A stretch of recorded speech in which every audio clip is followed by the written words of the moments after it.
Welcome, namaskar, namaste, namaskaram. Good morning to everyone. My name is Pubi Govindasamy. For my little involvement, I've been asked to coordinate today's function or event with the hope that we can get things moving in the right direction. We have a few speakers this morning. We have also, I think you the main persons that we wanted here for this event. Higher voice, okay. Volume. Now is it better? Come further in over here. Is it better? Much better. Much better. My wife did not feed me well this morning. I'm joking. Yeah, thank you very much. Is that much better then? Yeah, welcome all of you. I was saying that you are the main persons. The discussion is going to focus around, and we hope that at the end of the day we will achieve what we wanted to achieve. Now, is Guru Pillai here? Come take a seat in front.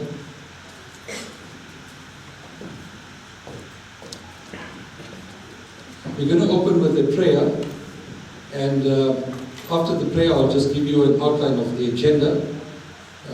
We'll talk about time. During the welcome, Plani will deal with that, and then we'll get on with the main business of this morning. Thank you very much. Guru Pillai, please come forward and open with the prayer. Namaste, Vanakkam, Namaskaram to one and all of you. Can we, as is customary, to pray, to please rise. I'll do the prayer in English so that all of us here, especially the youth are the future leaders of our country, we want you to understand the prayer. O Supreme Lord, we pray for the all-round progress of our country, our relationships with each other, and our organization. We pray for peace and harmony in our beloved country, South Africa. Thank you. Please be seated. Thanks, Guru Pillai. Rahil, who's been the architect of trying to get us together through many months of his WhatsApp chats, did welcome, I think, others to a smaller committee, made the welcome here. But we want to thank him, before I call upon him to speak, for getting us together and by trying to get, I think, what we call the unity amongst the Hindu community going. And ready to come forward. And please give him a warm round of welcome.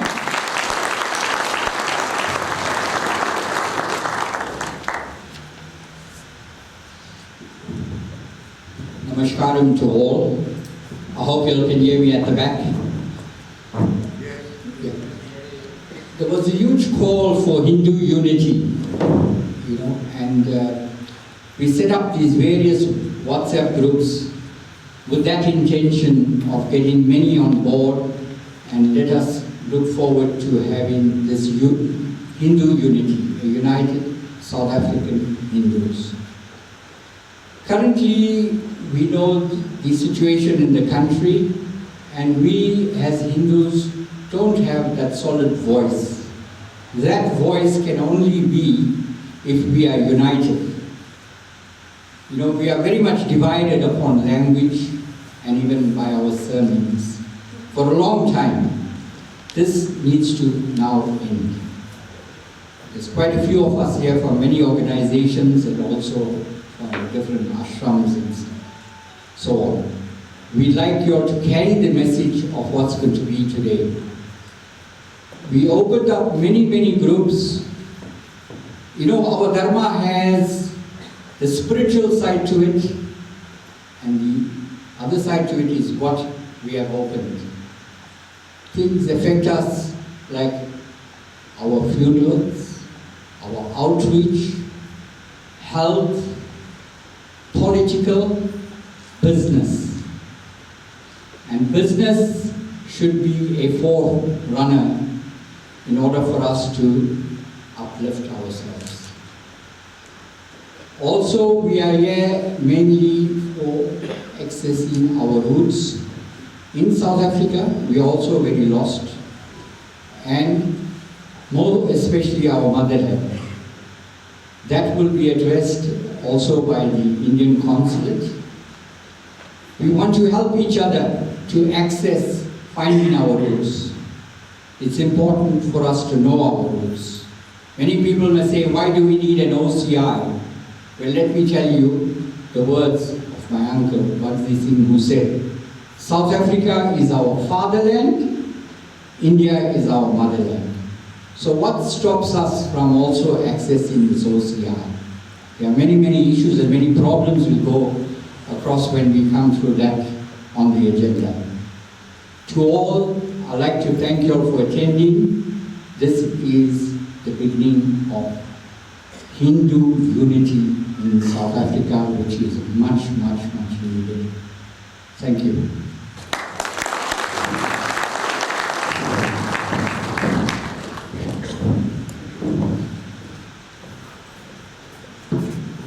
Thanks, Pranil. Thanks for those warm words of welcome. Just on the agenda itself, as I said, I'm going to be convening today's event. There are going to be a few speakers from the different groups, just to prompt some discussion. And then we're going to take a break. Hopefully the consulate representatives will be present at that time, and they will talk about their interaction with I think, the Indian community, and in particular ourselves as the Hindu community. And then of course there will be some resolutions to be taken. I'm not too sure whether you've had tea already, but there will be lunch served thereafter. But let me just capture what Professor Garaj said this morning in one of the chat groups, and I think it's captured absolutely correctly. He says,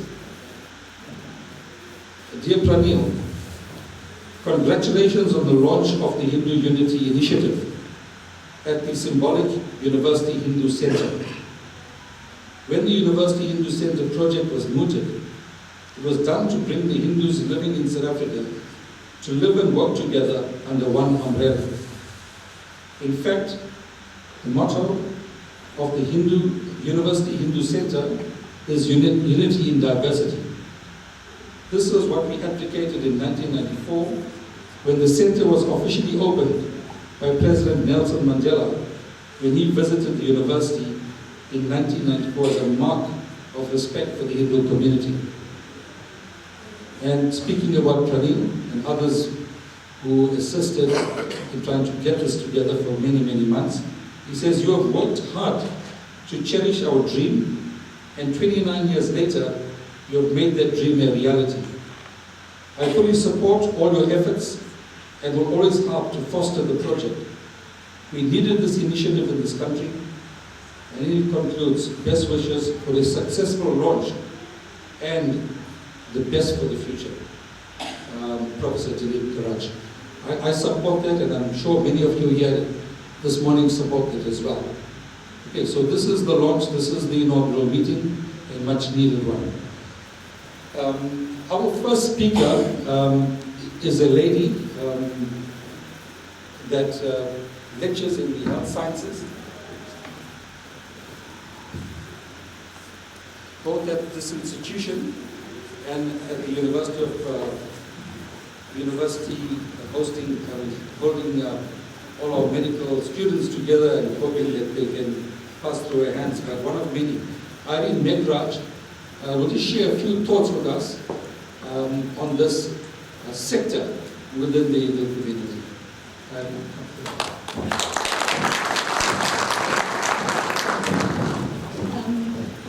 Good morning to everyone. Thank you, Pranil, for giving me this opportunity. So I wasn't expecting to actually say anything, but I've just been thought to just give a few ideas on what this committee could actually put together. So these were some of the points that just came up as I was thinking about it. So if you look at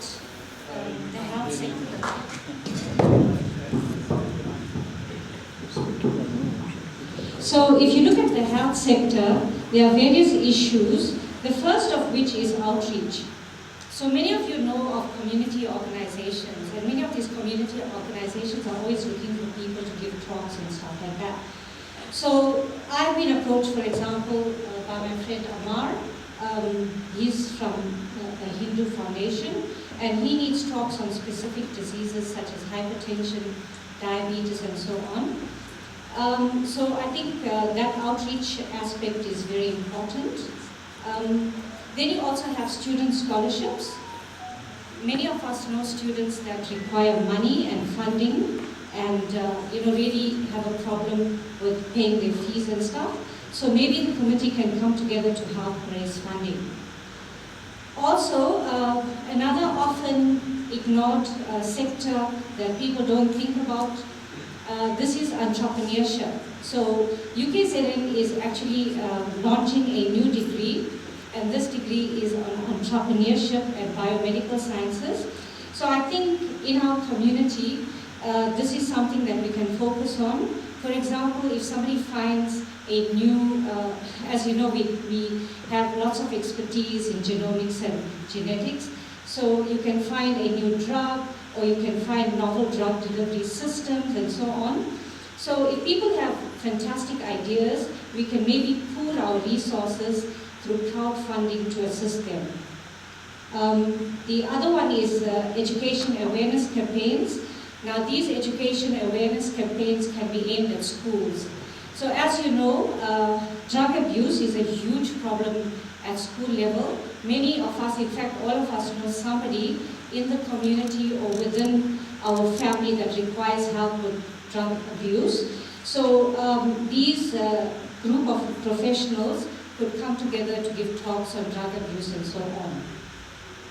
The other important thing that I was thinking about is nutrition, healthcare, hydration. Hydration might just seem like something not important, but it's critical at school level, so we could get people to give talks on that.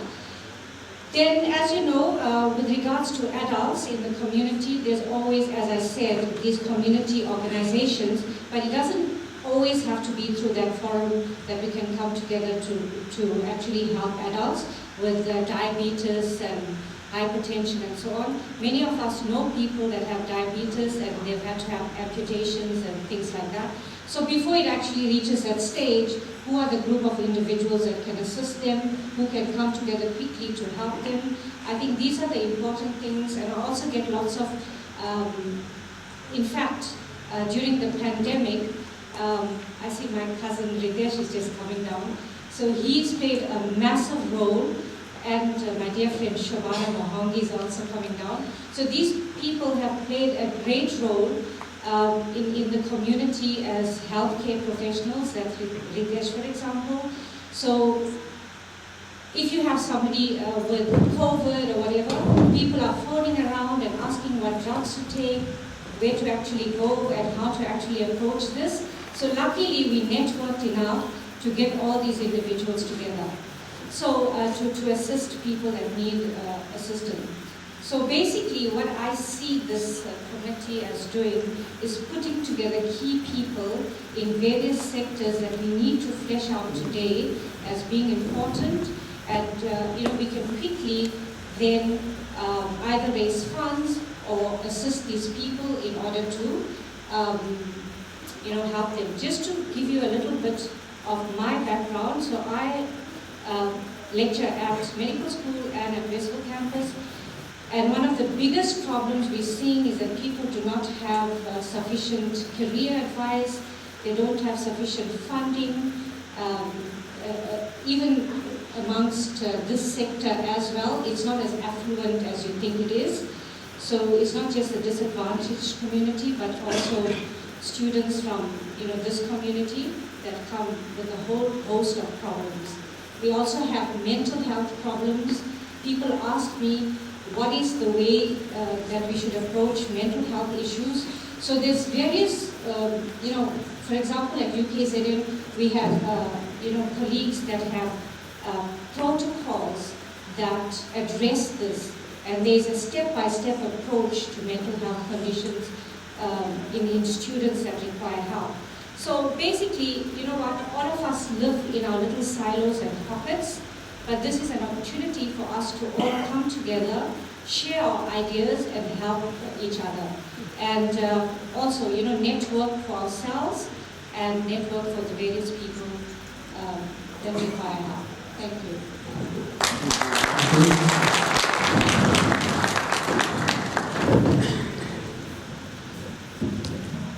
Thank you very much for that, Maureen. Much appreciated. One of my friends walked down, and that's Dr. Singh. And nice to see you here. So just to complement that, I'm going to give you a chance to also say something, particularly with the OCI, and also from the medical profession. But before that happens, I want to get the speakers were speaking on some of the topics that affect our community.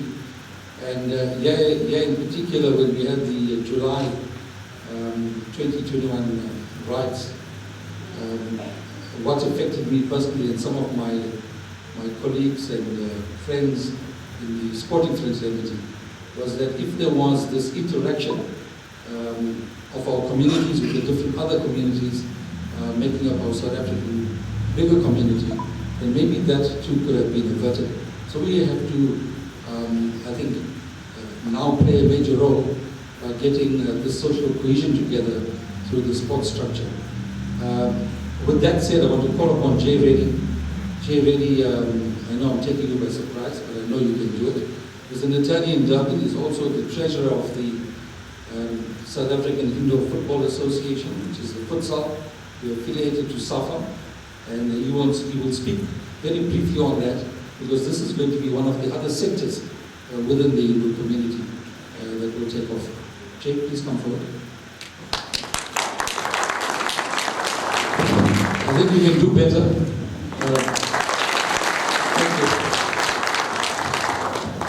Thank you, Bhubi.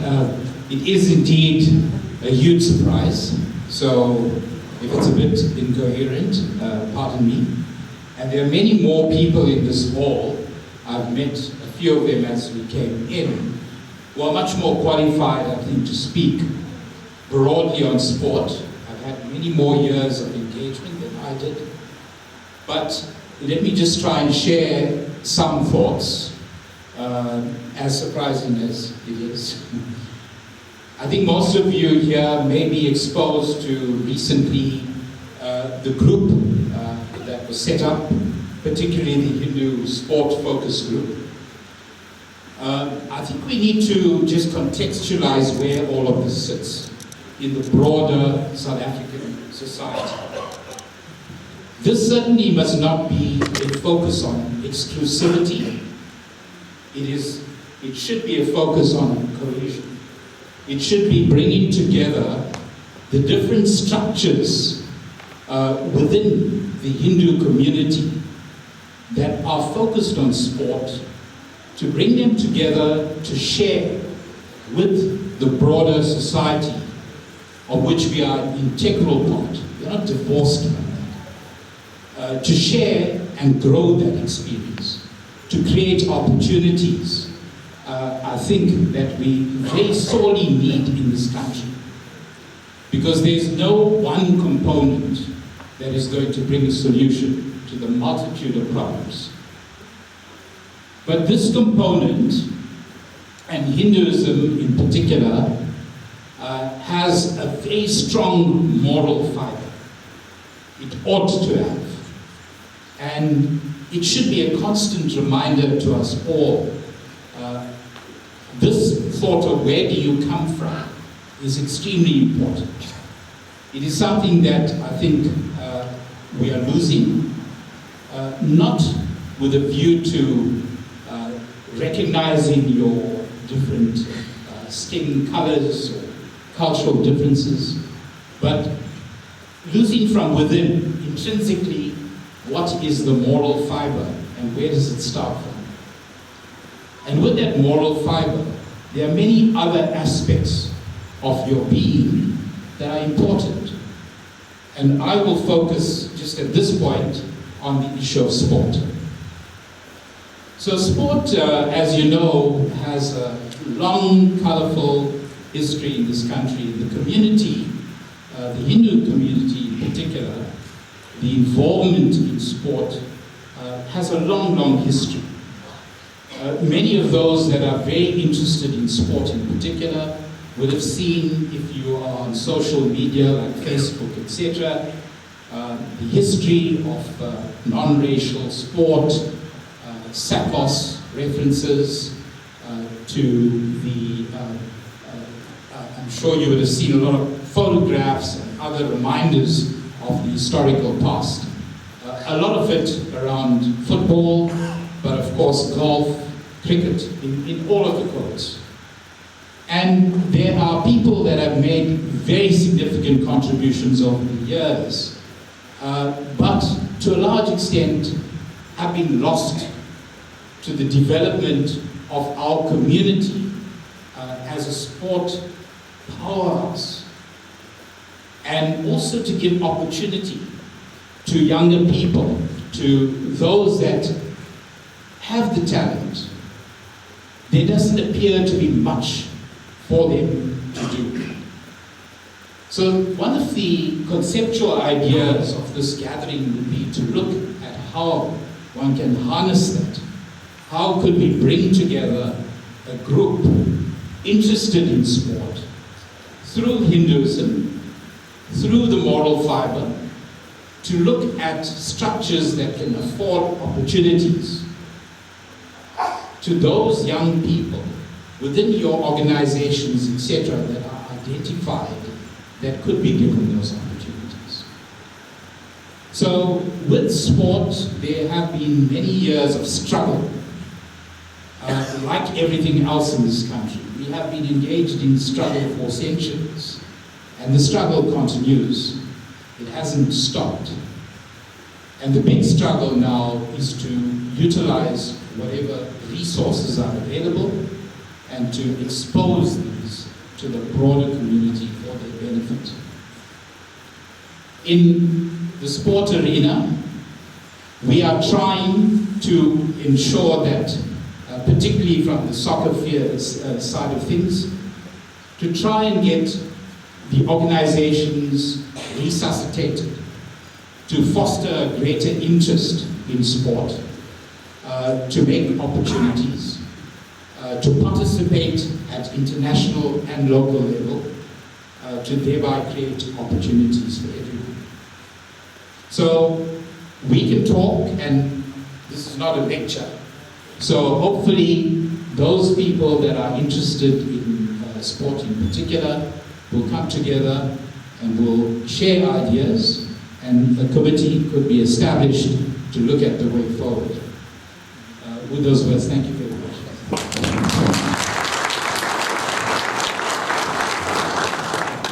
Thanks, Jake. You can take your seat. I think your wife will be very happy that you've done well with the surprise that I gave you. Thank you, Jake. Thanks very much for that. Dr. Singh, just to supplement the health introduction of one of the committees. Come forward, I'll give you 2 minutes. Thank you. Give him a round of applause, Dr. Singh.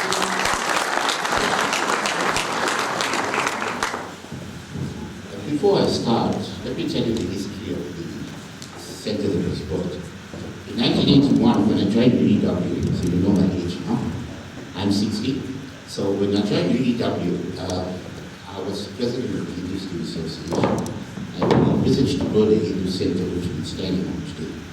And we had this committee from 1971. They used to meet once a year, give 1,000 rand. I think when we joined, it was only about 82,000. Well, a lot of money those days, huh? To buy 2 S-classes, that is to put it in perspective. So we met the rector, and the rector told us, you know what, this is going to be the only university in the world where we can have a Christian center, a mosque, and a Hindu center. So in 1981, Saudi Arabia gave 250,000 rand. To put it in perspective, it was $250,000 in the mosque was built in 6 months. But we were really battling to build this. I was lucky in 1981, 82, 83, we tried to build it, but I can see there's still a lot of refurbishments. It brings a lot of nostalgia to me because we were slightly responsible. When I left UW, this was only built in the late 80s. And I see still there's no aircon, so everybody take the hit if there's any air conditioning engineers here, because that time it was going to cost 80,000 rand to put I think 240,000 BTU aircon. So there's still no aircon, so take the hit. Just to come back to you why we should have the unity in the community and the community at large. My 3 children went to a Jewish school. And I promise you, when I see spirit among them, it's amazing. Just to give you an example, my son lost his best friend's father. He was the technical engineer for SAA. And that's why I never did SAA into his crash, because he was really very good in college. So why I'm telling you this, we all went for the funeral, we went for his bar mitzvah, etc. And at the funeral, there was the prominent, I don't mention names, one of the top Jewish guys in South Africa. And he called the family, and because we were such close friends, we were allowed into the room. And he says, "Ma'am, do you need anything?" He says, "No, I've got a bond of 2.1 million. He says, "The bond is clear." And that's how the Jewish community worked. And when you get your husband's insurance money, you can pay us back. I don't think the Hindu community is capable of doing this. So this is where we need the unity. The second incident was, there was this one guy in school. He was really not the academic type. He was the only one in the class to get a diploma pass, because actually they didn't get 100% pass. But he was an extremely good chef. So what he did was he became a cook. And he needed 2 million rand to open his restaurant in Schlangen. And below, behold, the Jewish community gave him 2 million rand to build the restaurant on one condition, because we're close to the Jewish community, on one condition, that he pays back the 2 million rand without interest, and he contributes to the Jewish fund of Islam. And lo and behold, today he drives, as I tell my son, he's the only one without a degree in the class, but he's a richest. So you don't need a degree to be the richest. So I always tell him, see, he works smart, he didn't work hard. So coming from the health perspective, we need to have this unity, because what happens is we find that we lack a lot of things as Hindus. Yet we've got the potential. That's the saddest thing. Like, I'll give you a good example. Most communities have the hospitals. If you look at it, I was born in St. Edmunds. St. Edmunds was a mission hospital. We have Amala Al-Qadi Hospital, which was built by a certain community. So, but unfortunately, we as a community, although we have the potential, we haven't lived up to this. So we must start moving this. Like, I'll give you a good example. The Ramakrishna has a medical camp every Sundays, and we contribute to the medical camp. The Divine Lab always had everything. We usually go to all the Jodos. We pick up all these, 10, 15 of us, we sacrifice certain Saturday morning, Sunday mornings. We go there, we help the community, and everything is paid. Surprisingly, we get good medicines, etc. Similarly, we also do that for the Divine Lab also does it, but it's not done in a big scale. So what we should do is, as medical people, we should all get together, and we should all try and form what I would say, a community organization where if people can't have help, that they can seek help from us. I know my 2 minutes is up, but what I'm trying to say to you, we've got this potential, we are meeting here. Don't let this be like the temple. We started in 71, only finished in the 80s. The mosque was built in 6 months. So let us start moving forward. Thank you.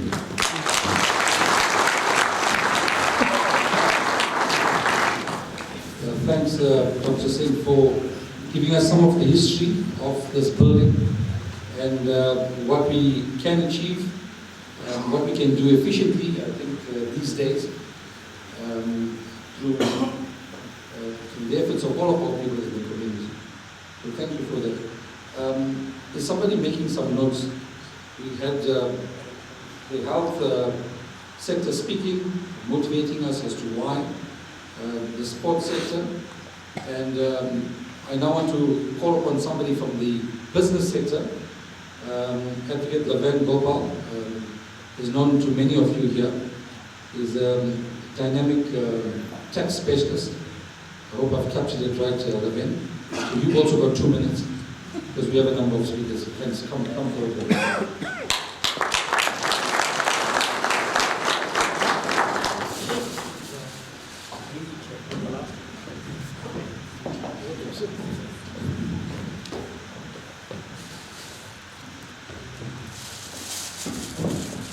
Good morning to everyone. Vanakkam, namaskar, namaste. My name is Ben Gopal, as the convener introduced me. I should only want to spend a few moments speaking about the business element and to commend those that have put the plans in progress to get us all here today. There were many efforts over the months. We met 6 months or so ago at the Diwali event, and we've had something of a rocky road in getting things going. But I am glad by us being here today is probably the first example of the unity. And let's keep that spirit going. When we look at the business community, it is beyond just traders and shopkeepers. It includes the professions as well. Because if you are a dentist or a lawyer or a doctor, essentially you're running a small business, or a big business as the case may be. So I believe that it spreads over most of the community.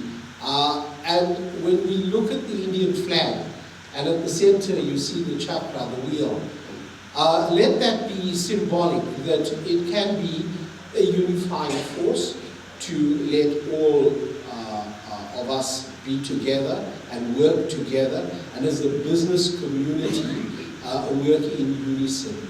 Of course, money makes the world go round, and so where we can lean on each other, where we can ask each other for assistance if needed, and the previous speakers used good examples that other communities do this.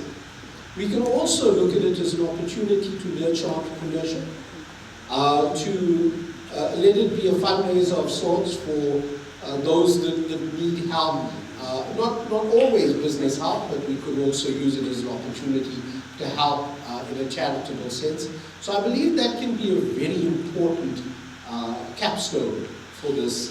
And of course, this doesn't detract from our religious belief, our contribution to the community and all other good things that it means to be a Hindu. But it is practical. I also believe that we do this and we celebrate who we are, but we don't do it in a way that is arrogant or to put other communities down. The Constitution affords us that we should have some freedom of association, but that is limited, and that it shouldn't be done in a way that is racist, and I'm sure we'll keep that in heart as we move along. Thank you.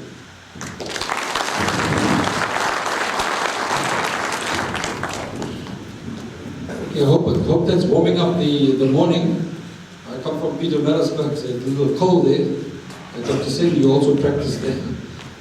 Durban is a bit warmer, thanks for that. One of the most important things is, what is the role of our community within the broader South African society? And a lot has got to do with the socio-economic and political part of our lives. And we've touched on some of the socio-economic issues very broadly, but I think the burning question is about the politics. So we have a couple of speakers on this topic. I want to firstly call upon Gonasilan Archery. He's the chairman of the temple in Mount Edgecombe, and a very community-spirited individual. Please come forward, Silan. And a big hand to him as well.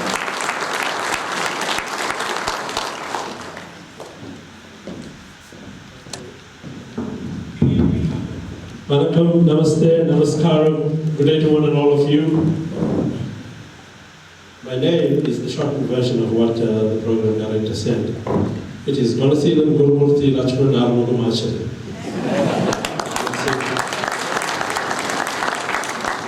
That's my lineage, and I'm very proud of that. But let me take it a step further and say, since he introduced that I am from the Sri Mariamman Temple in Modeshko, I'd like to see at this Hindu function the response from you. Om Shakti. Om Shakti. Para Shakti. Om Namah Shivaya. After I've said all of that, we still have employment equity. We still have affirmative action. It was supposed to work for us. In 1994, when we ushered in the new government, that was supposed to work for us because we were classified as black in the Constitution, which was signed around 1996 or so, right? We were then classified as African in our passport and in our ID document. Today, they disenfranchise us. Our government disenfranchises us by saying we are Indian. We are not. We're not Indian. We are proudly of Indian heritage. You can't take that away from us. You can't. We're of Indian heritage. We're of Indian origin, if you will. Or we are Indian Africans. Whichever title suits us, all of that above is correct. But you go to India and say, I'm an Indian, they'll say you're a fraud. You are African. One look at us and they know we are from another country. So I want to disagree a little bit with Pranil, but also let me take the opportunity whilst I'm on the subject of Pranil. Ladies and gentlemen, a job well done.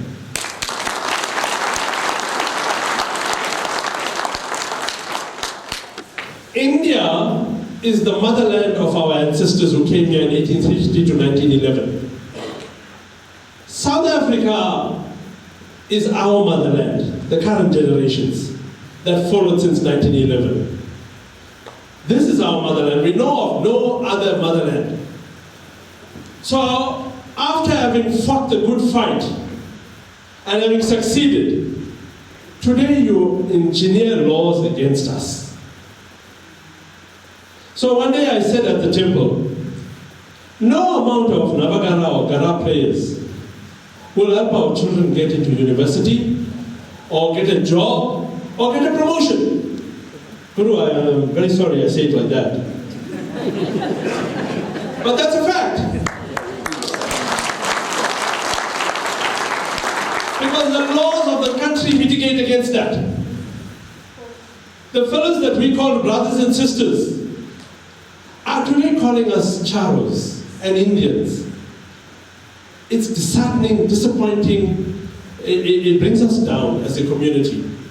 So Dispele and I, sometimes in 2005 or 6 or 7, can't remember when, but Ila Gandhi nominated myself, Dispele and Shah Maharaj to represent the Indian community at the Freedom Park Trust. This is a monument that was built to recognize the history and the efforts of all of Africa, and in particular South Africa. In there, the three of us met a General Masondo. General Masondo was very ill, old, shuffling to the table, said to us, I want you to know there were more Indian prisoners in Robben Island per capita than African people. More of our brothers and sisters were in Robben Island serving as political prisoners per capita, remember, than our African brothers and sisters. We were not part of the struggle, we were in the struggle. Many of you have parents, cousins, relatives, friends. UDW was a citadel of the struggle. Many things originated here. Okay, maybe these fellows were young then and they had all the energy back in the day. But if it wasn't for you, many other things would not have happened. UDF, part of its birth can be brought to this particular institution. So, today when you tell us we'd have to take second-class citizenship without having to use the word. But Malema will go on TV and say, in order to save Eskom, can all the engineers who are whites, colored, and Indians come back and help us? Don't ask for payment. That time there's no employment equity. But for other jobs there's employment equity. The reason you are doing that is because you are looking for a soft target and you want to blame us. And we are a soft target, particularly the Indian community, break it down further, the Hindu community. Let us say this with all clear conscience. The Muslim community are very strong. They are very much like what our chairperson, what the doctor said about the Jewish community. Very, very strong because they are united. They are. Look at the positions that they hold in different levels of society, from government right the way down to humanitarian organizations. If you want to build a mosque, it takes 6 months. If you want to build a temple, 20 years is a bit short, right?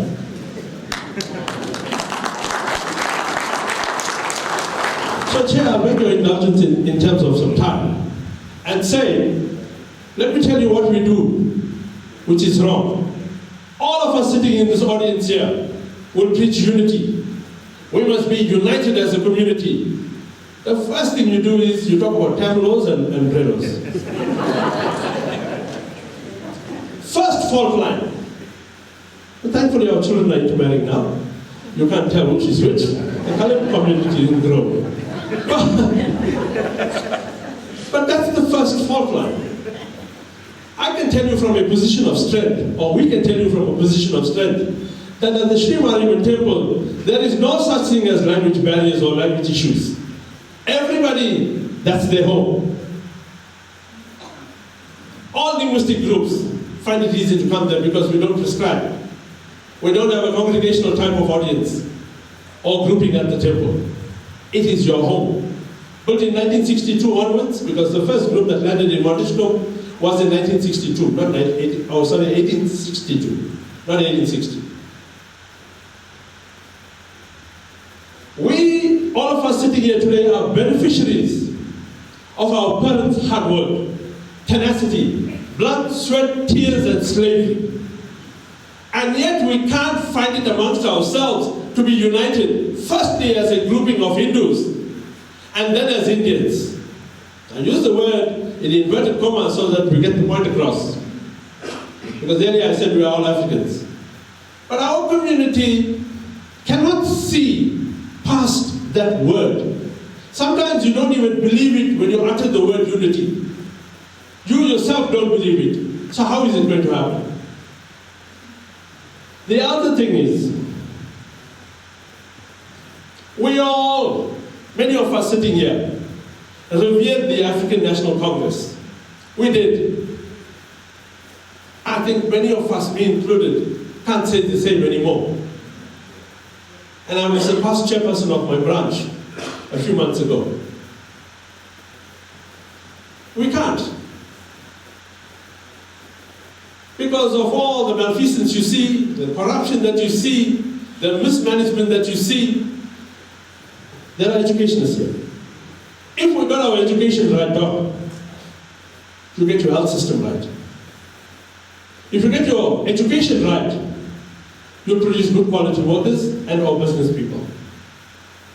If you get your education right, the biggest thing that affects us now, we've got a security boss here, Glenn Knightley. He'll tell you, the biggest thing that worries us as a community is our safety.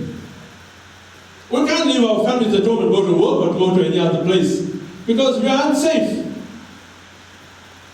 And with the unemployment rate reaching the levels that it does, you're going to see more of that. Twice my house was broken into and they stole the water pipes. That is controls. So, what needs to happen, Chair, is that as a community, we don't have a real political voice. We don't. We have tiny, minute parties that purport to want to represent us. Lo and behold, the Raj will be rejoicing in up there. When I tell you the last voice we had for the Indian community was Rajbansi.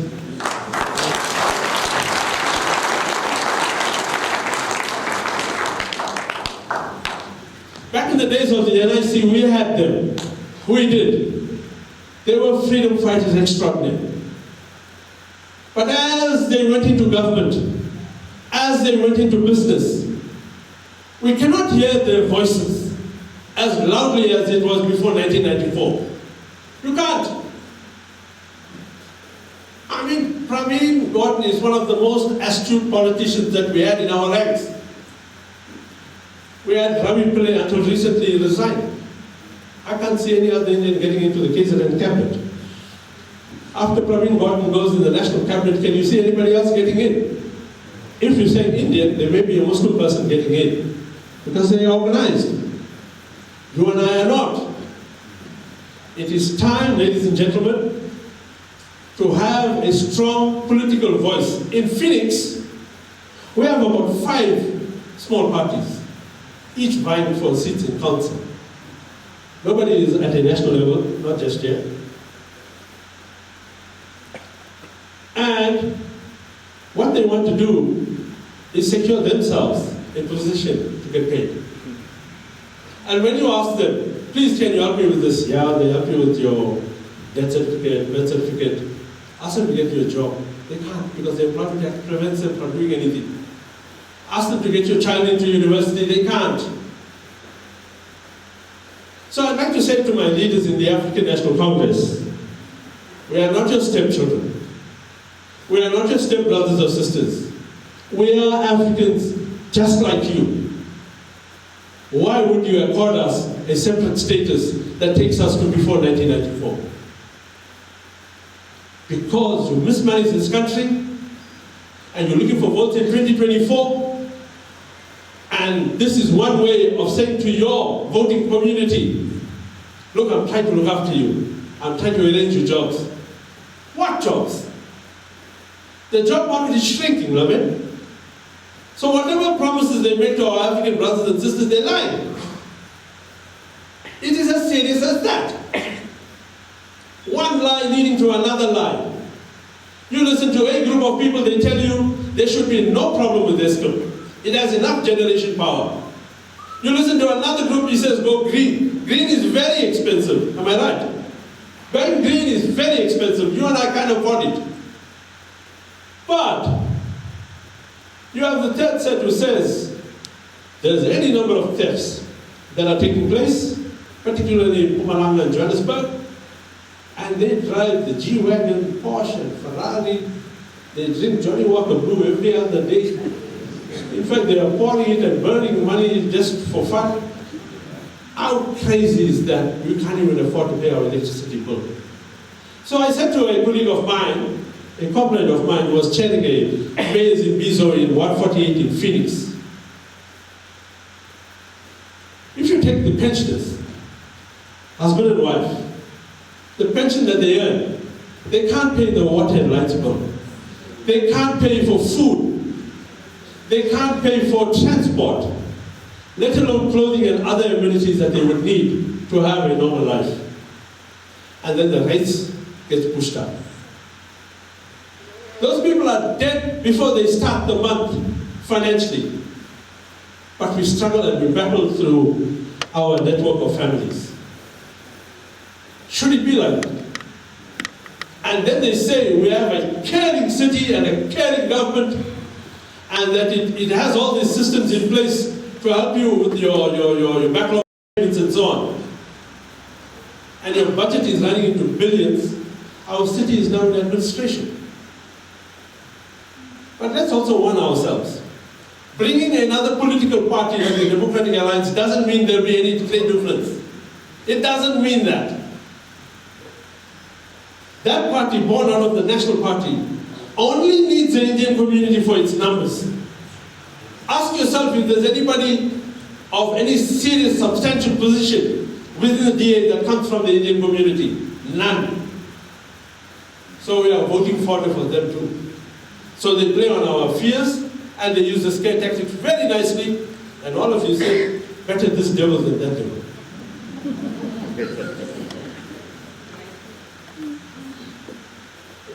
Chairperson, some of the most brilliant minds come from within our community. Some of the most brilliant minds come from within our community in different facets of our lives. How did we come to this level? The best business houses come from within our community. The best doctors come from our community. The best lawyers come from our community. The best of the best teachers. Remember, that's the most noble cause or career in anybody's life. It's even in our scriptures. Mata, Pita, Guru, Deva. Our Our teachers, all of us went through teachers. Today they are waiting for their packages. Hey, thank you very much, sir. I'm out of the system in a few years. I'd rather take my pension now before it goes somewhere else. You've heard the statement, right? We all have these talks around the dinner table. And then we get accused of racism.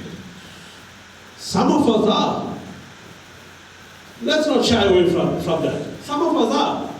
We have hectic discussions at the dinner table, using some very harsh language. We must do away with that and form one united South Africa. We all strove for that. Now, if you look at the July unrest, Phoenix was at the center and under the spotlight. I was there every other day. God called names. Granddaddy was there. He said, bring your belts and bullets up. Protect our God. We did. We put barriers and we protected our properties and our families. In a situation of mismanagement, in a riot situation, you're going to get people who are going to act out of the beyond the law. And it happened. But 60 Indian people, 60, were charged without bail. 6 Indian people died at a mosque. Nobody was arrested. Those 60 people spent time in jail for over 6 months without bail. What kind of law is applying in this country? A murderer who kills the mother and child gets 500 rand bail. But these 60 people who claimed innocence, who asked for bail, were denied bail. You know why, sir? You know why, Mom? Because we're a soft target. Easy to pick on us. Mahatma Gandhi made one mistake. When you do one step on one cheek, you can do another one on the other side. I think we must change from that one. Really. We must change from that. It is time, ladies and gentlemen.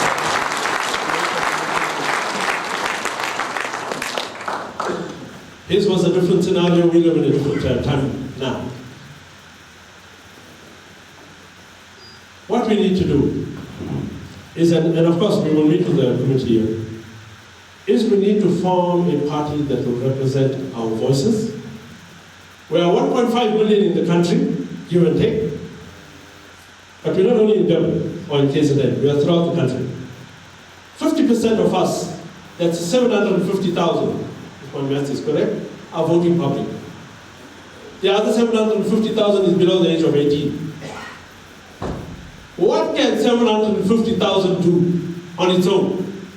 In some towns you'll have the swing vote. So we'll have to cut and shape and form a partnership with our African brothers and sisters, but with us leading the process, so that we don't get sidelined and marginalized every time. We don't get pushed out every time. It's time to stand up.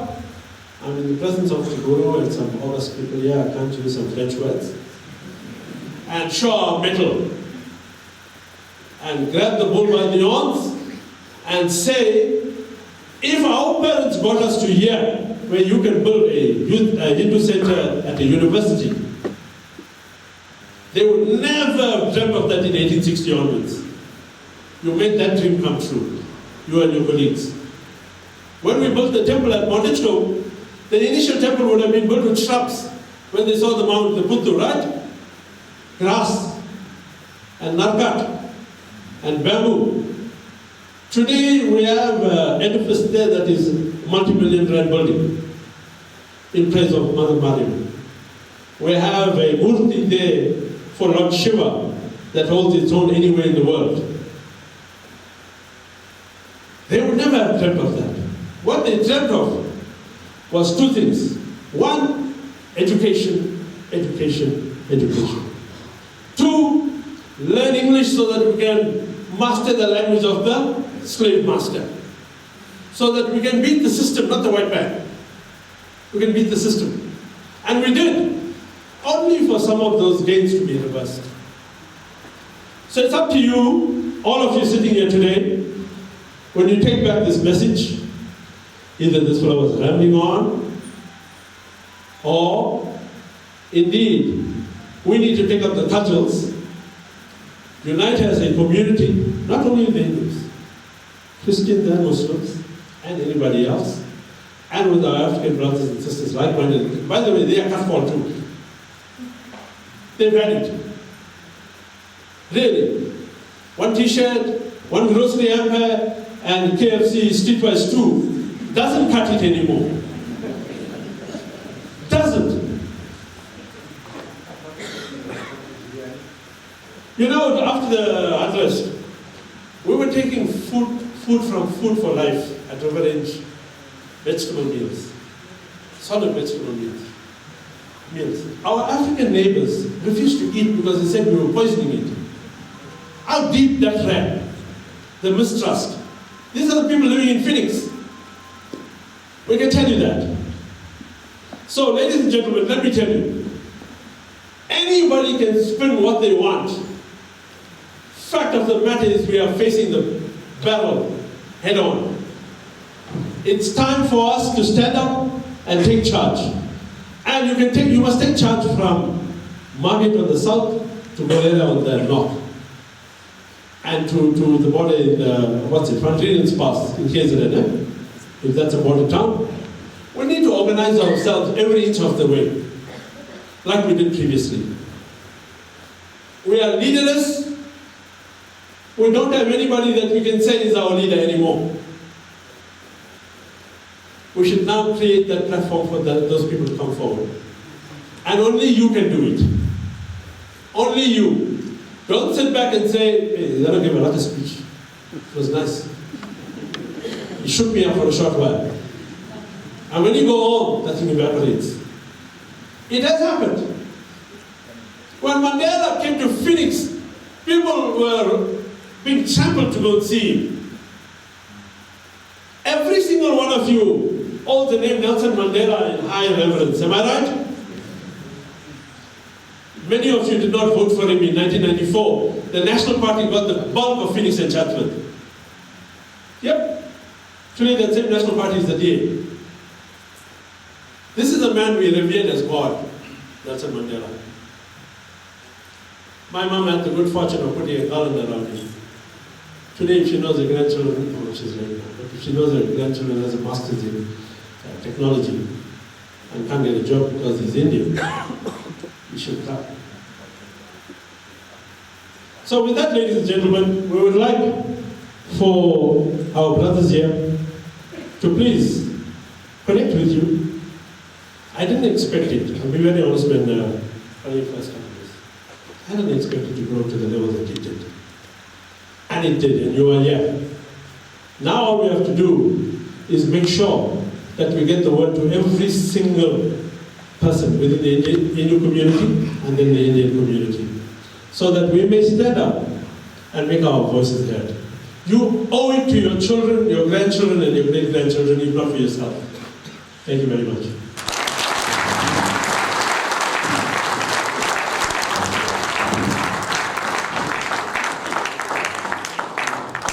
Thanks, Ian. I think you've received the biggest round of applause, so something is happening. We are all affected by what's happening around us. Thanks for capturing all of that in 2 minutes. We promised to have another speaker on this political issues, and Seelan talked about the late Raj Bansi, that he must be rejoicing upstairs. So somebody to represent the minority front, and I really mean it, 2 minutes,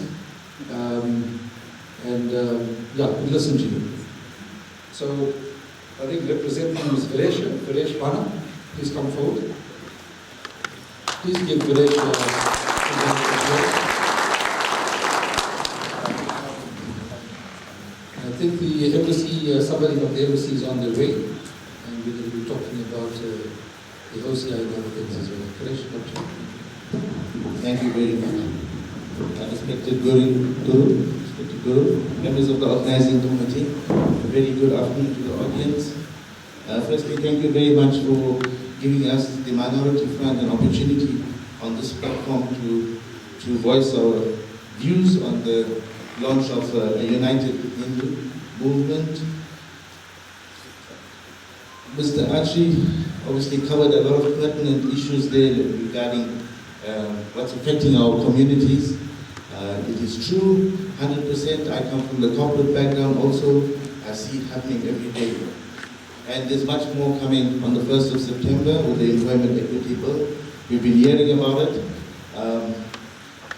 If you go into detail, you'll find that it has an impact at a level that it affects us on a geographical basis. Meaning that previously they would look at it holistically from a national point of view if it's a corporate, and now it's going down to a geographical point in terms of a regional level. So it has a major impact. It will affect future employment. It will reduce the quotas that we have at the moment. It will have a major impact on our employment of our people. So from the Minority Fund point of view, there's a couple of points that we would like to bring forward today. Firstly, we would like and suggest that a task team be set up at every provincial level so that we can collaborate with each other and so that we have a structure of who's out there in the market, who wants to be part of this organization, who are the people that are active, and where will it take us as a united front. Currently, the KZN legislature has an interfaith symposium which gives the Minority Front an opportunity to address religious and cultural needs. So this is a resource that we can tap into. Mrs. Rajwansi is currently a member of that committee. So we can use that resource to tap into and work from there. There are currently, as Mr. Archie pointed out, many political organizations who claim to represent the Indian people, or as mentioned in Phoenix, there's about 5 parties, but they, as Mr. Archie mentioned, that they are for their own purpose. They get voted in and then they forget about you for the next 5 years, which I agree with, but we must also be wary as an organization that we must look at who are these people, what are their intentions when they do arrive at your door for your vote, and then what happens thereafter after the elections. There are also existing faith-based political parties, especially with the other religious organizations. And I think it's time now that we also suggest from a Hindu side, we should have or form a traditional party, a Hindu traditional party, or tap into or lobby existing parties that are available. I thank Mr. Archie there for recognizing the Raj. Obviously he was a size 11 shoe. He used to use a size 11 shoe. I don't think I can get into that size. But yes, definitely his work has been recognized at a point of time. But I think it's time now that people who chat about the history will understand where Mr. Rajwansi and his party and his politics came from in the late 80s. And what happened in '94 when he formed the Minority Front. We also suggest that Hindu workers at the current employment form a trade union. They can, any number of people, Mr. Gopal can assist on that matter, where they can form a union and it can be, their voices can be heard. So it can start off a little as 10, 15 members. As long as there's a voice in a committee that will be recognized and heard. And put pressure for any of your demands, especially on the employment equity and the quota-based and the merit-based work. You can have a workplace forum and then you can voice your opinion there. Currently, I'm glad this platform is taking place because politics, I've visited many organizations, I'm talking about the temples itself, and we find that some temple management, they find that they must leave politics aside. They don't invite politics into the temple for some of their own personal reasons, or whatever it is, but it's time now they should sort of mutually work together, and they will find that there are benefits that will come off that. So we say temples should transform, it's quite urgent. And in terms of the services offered, and it can obviously offer the grooming of youth. Well, that's what we want. If I look around us, on average, we're probably about 40 to 55 years of age here. And I know we're trying to tap into the youngsters, especially from university level upwards.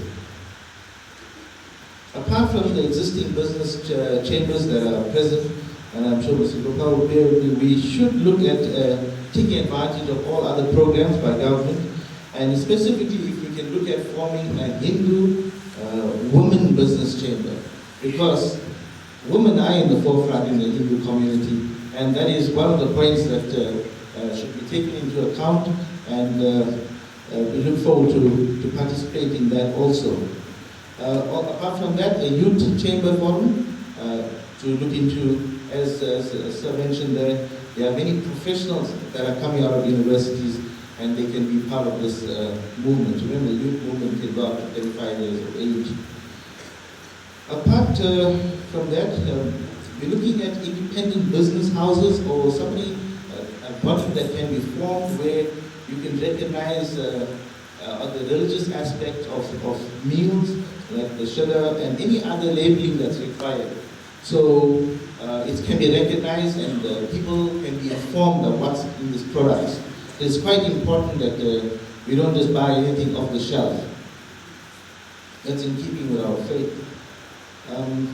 In terms of schools, we're hoping that there's a chain of Hindu-based schools be created so that this will require the help of all, obviously, retired teachers and improve on what the status of the mother tongue language at the moment is in schools. We know most of them have been culled at schools and it's very difficult to bring them back. So Eastern languages is one of the things that can assist if there's a Hindu school created, and many Hindu schools, like the Westwood school that's currently.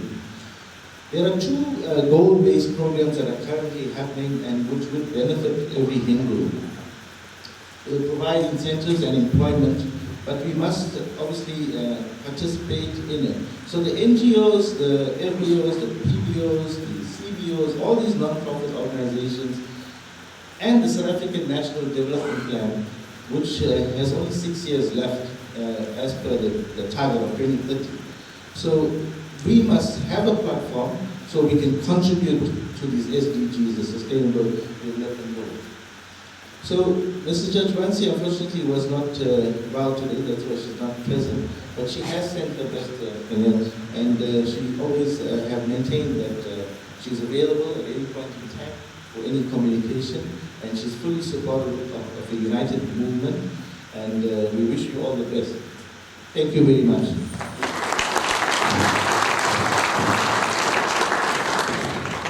Thank you, Village. It's now 12:20. We've gone on for some time. I'm going to take some comments, suggestions from the floor. I haven't heard a woman speak, apart from Irene earlier, and some of the youth in the audience. So think about it, and then there's Dashsin who was with us. I'm going to ask him to round up because this morning before we started, he had a very good plan in place, and I'll ask him to round up. If he misses anything, we'll try and capture it, because at the end of the day, we want to get a steering committee together so that we can take some decisions here, because I think you're usually representative of the Hindu community. Okay, anyone for the takers? Any woman?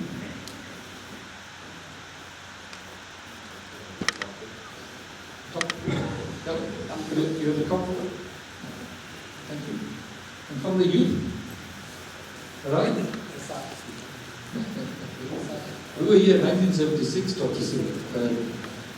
Some difficult years. This was not built then. I remember the girls' hostel opposite here. Correct? HSC. Thank you.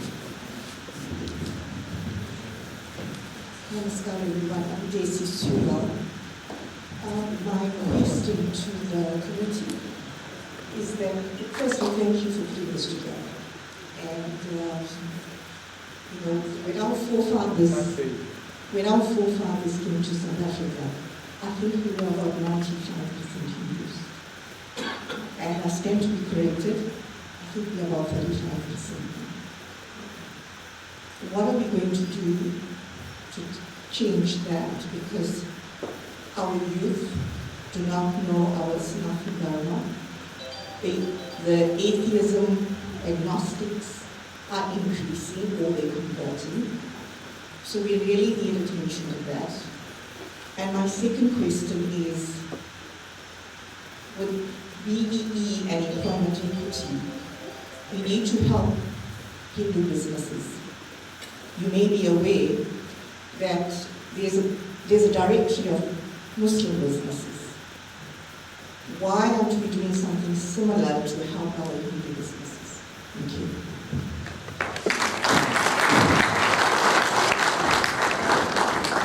Thank you for that input. Very, very important. You know this thing of 1860, and when we came here through the seas, the rough seas, it's true. The majority of our forefathers were Hindu, and over a period of time, the statistics may be correct. It's 35%. It pains one when one looks at that erosion of what we were and what has happened in our own families, myself included. It's very, very painful. So I think it's a very good point that you make. And this is one of the reasons why we're here. We heard Vresh talk about the schools. I know that there's a science school in Reservoir Hills. There's one in Chatsworth, I think. But we don't have Hindu schools like the Muslim schools, the Jewish schools, the German schools. When we talk about being sectional, but if that education, which starts in the mother's womb, in the home, and then of course the schooling system, through our Hindu spiritualism, philosophy, all of that going together. I'm not going to talk about the religious side, Guru, because you guys are the experts on it. But it's one of the things that we've got to look at. Like you talk about one of the things, looking at Hindu businesses, Hindu sport, in the fabric of South African society. So it's a very, very good book. Any other speakers? Mr. Singh Kapoor, Mensrin Singh, from my hometown. I'm sure it's going to be about Samra. No? Namaste, everybody. I'm not speaking as a magistrate. After 36 years, I'm not in court. Vanakkam, namaste. There's a lot to be said. There's many people to greet, many VIPs, and many of us ordinary people. But Glenn, who is Glenn, the security man? Glenn, nice to see you for the second time. Of all the people that need to be recognized, I'm recognizing you and I'm thanking you for what you did in Phoenix. Lots of people talk and what's about us. Thank you for what you did.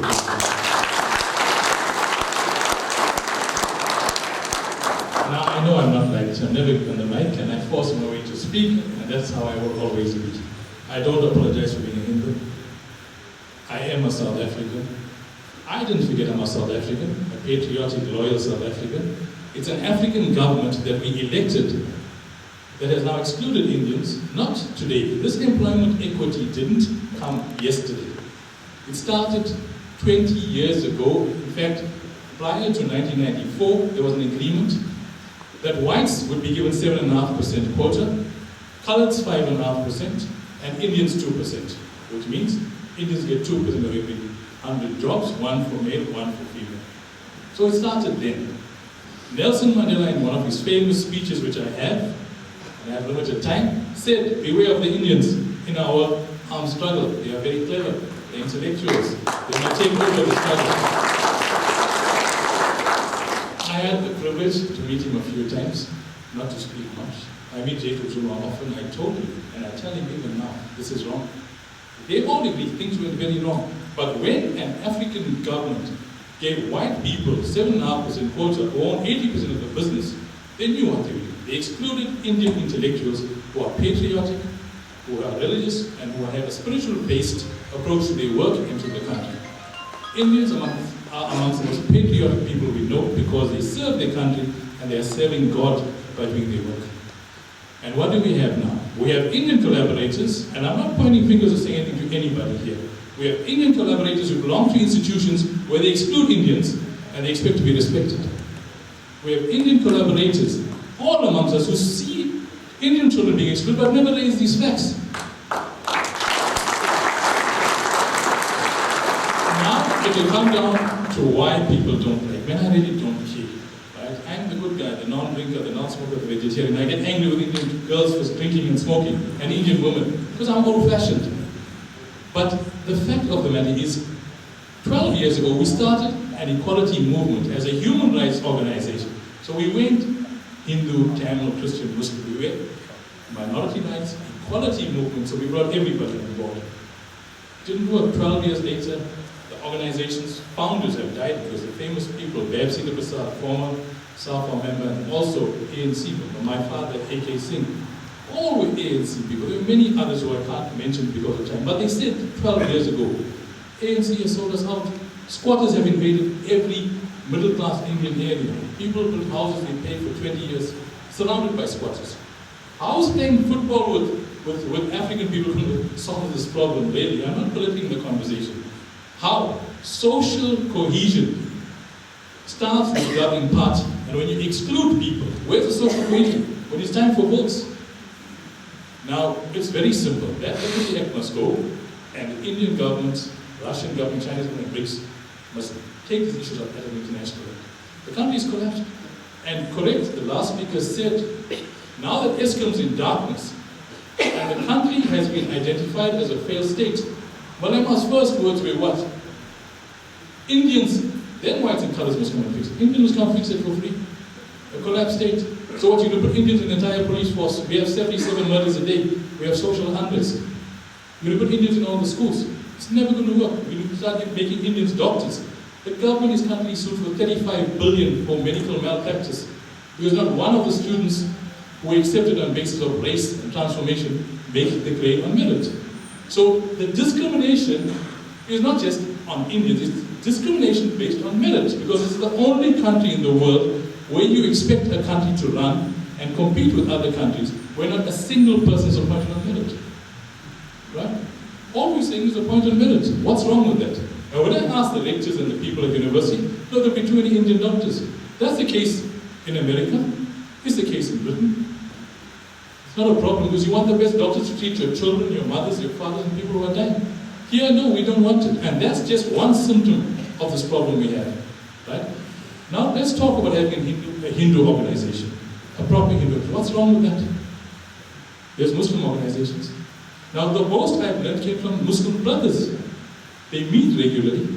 At a mosque, they fill a mosque more than this meeting we're having here. When there was unrest, it were the Muslim people who brought food from Johannesburg and fed all the Indians in Pietermaritzburg. When it was the corona problem, it was Muslims who brought ivermectin and gave it out for free.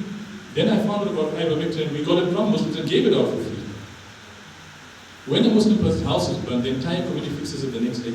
Correct. We must learn from others. They have unity, they have pride. Where's our pride? Girls who are drinking in full view of public with their parents, men who are drunk all the time, people who don't pray, people who have no respect. 100 temples being built. Little wonder we can't fund them. Who needs 100 temples? What, 5 people each so they are famous and important at their temple?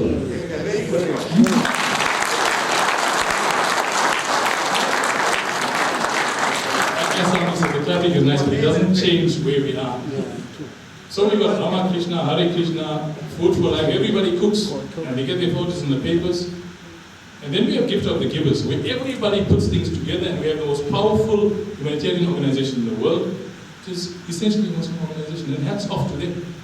Because the water comes from them, the food comes from them, the balls come from them, the schools are proper. So we should learn from them and not compete with them, and not be ashamed of being Hindu. So why is there need for 10 or 20 different organizations to do the humanitarian work? Because they can't get together. And that's the first problem. When there was unrest, and I'll mention them, and I contacted them and said I'd like to speak to them. Because the Hindu Mahasabha, they gave $1 million to the president's fund. Well, Hindu people were starving. And squatters attacked mostly Hindu people around the world.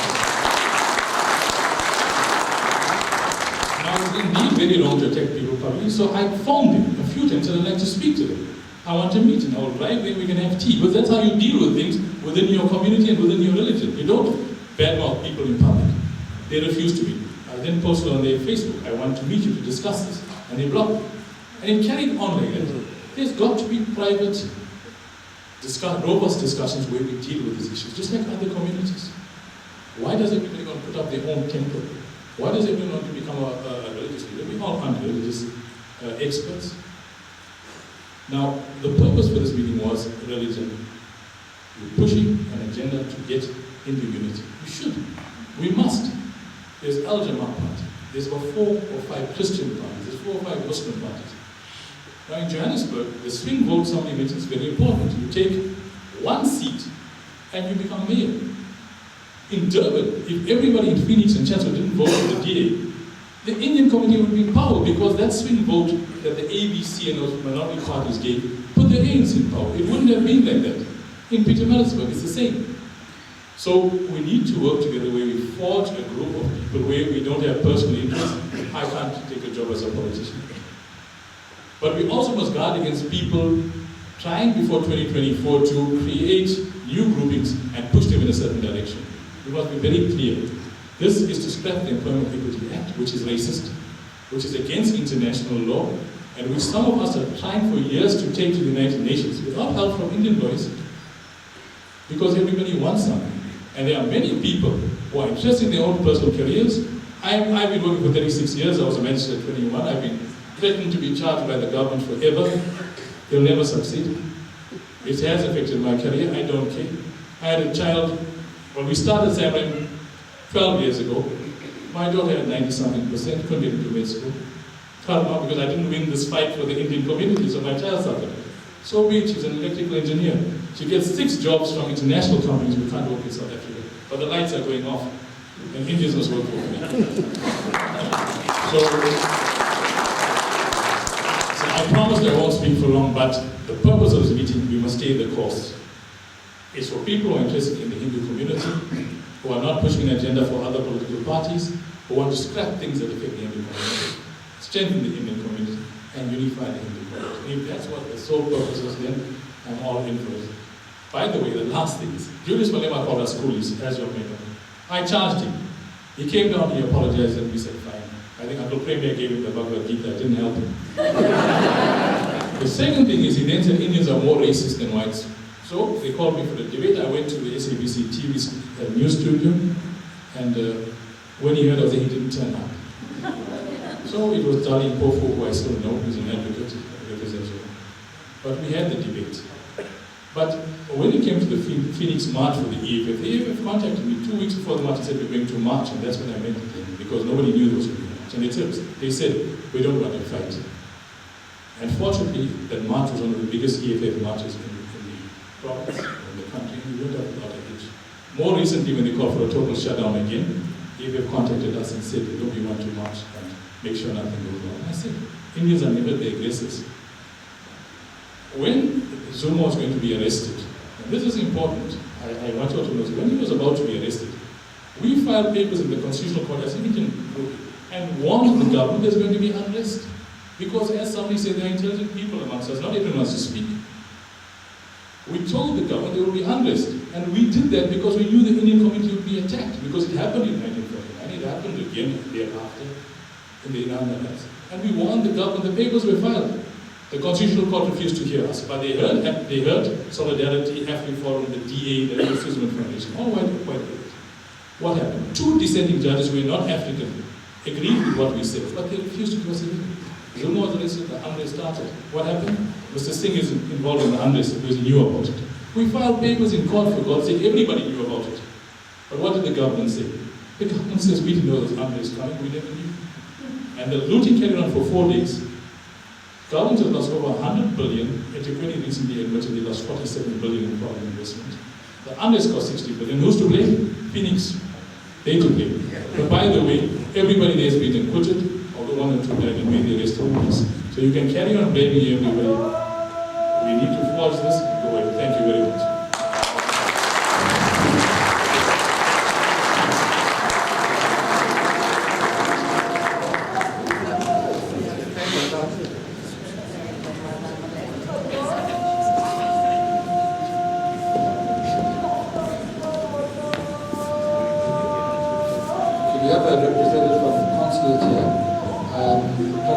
I'll point out just now, soon around this up. I think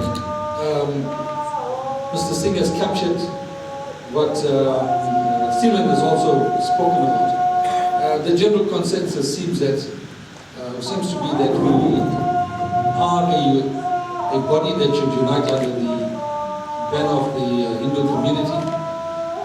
There must be some political direction given at this point in time in the history of our country. If there's no other speaker, Logi, I know you are here.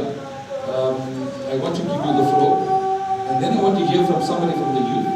Finally, we will then do the introduction, and we'll then take the input from the embassy. Okay, come through, Logi.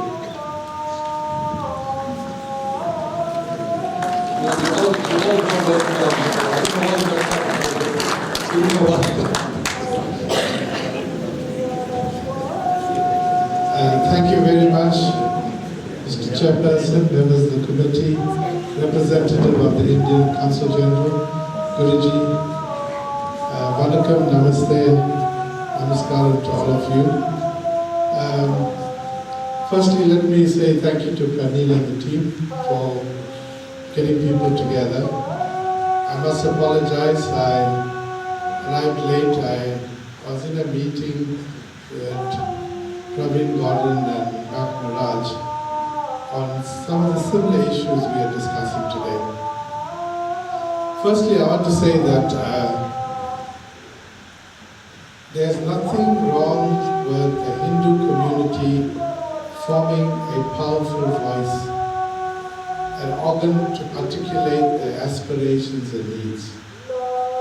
We see it with other communities, and we see how they use, it doesn't have to be a political party, but we've seen how they've used their business forums and how they've used their non-governmental organizations in lobbying government, lobbying the powers to be. And something that you must reflect on, and we as the Hindu community need to look at: representation in parliament, representation in fact in all spheres of government. Have you ever considered the list of ambassadors and high commissioners that represent our country abroad? How many of you have seen the list? You won't find a single Hindu. So you need that voice, like other communities have that voice. You need to make an impact on the government because you have to negotiate with those that are in power. It's a subject that we have to just now. So we've seen what has transpired in the political landscape over the last couple of years.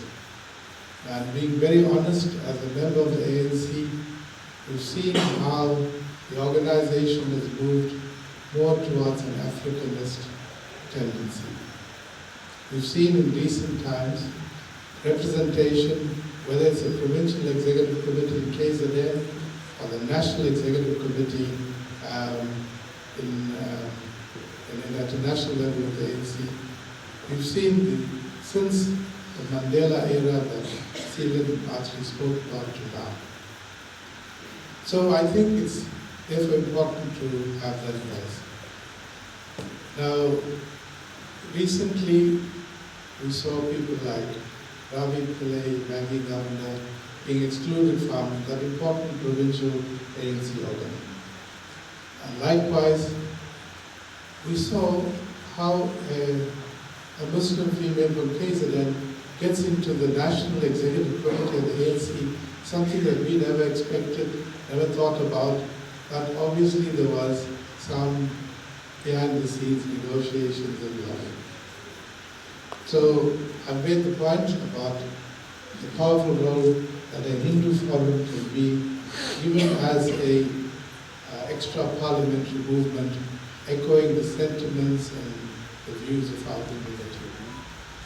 Now, for me, the big concern is about, creating a political movement requires a lot of hard work. It's about mobilizing people, it's about building an organization.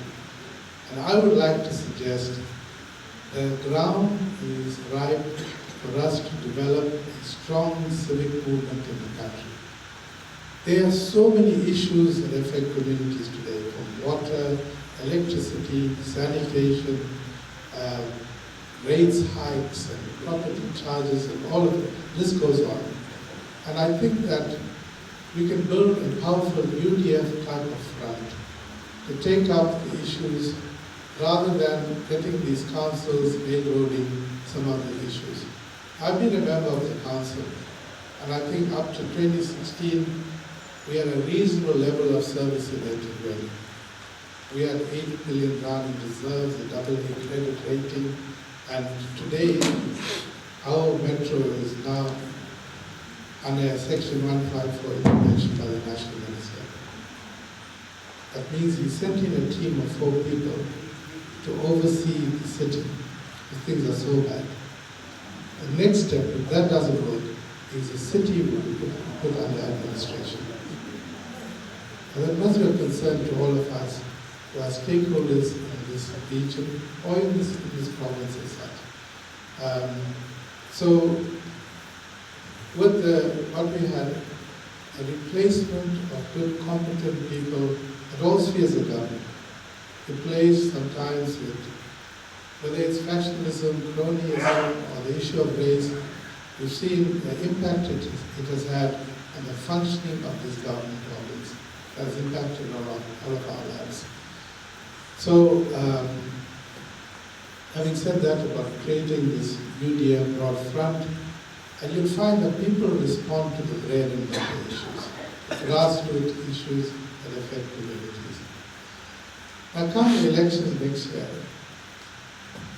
reading the reports that we are getting and the surveys that have been done, there seems a likelihood that there's going to be an alliance between, if the DA and the IFP do an alliance in case of them, what's going to happen nationally is going to be an ANC-EFF alliance.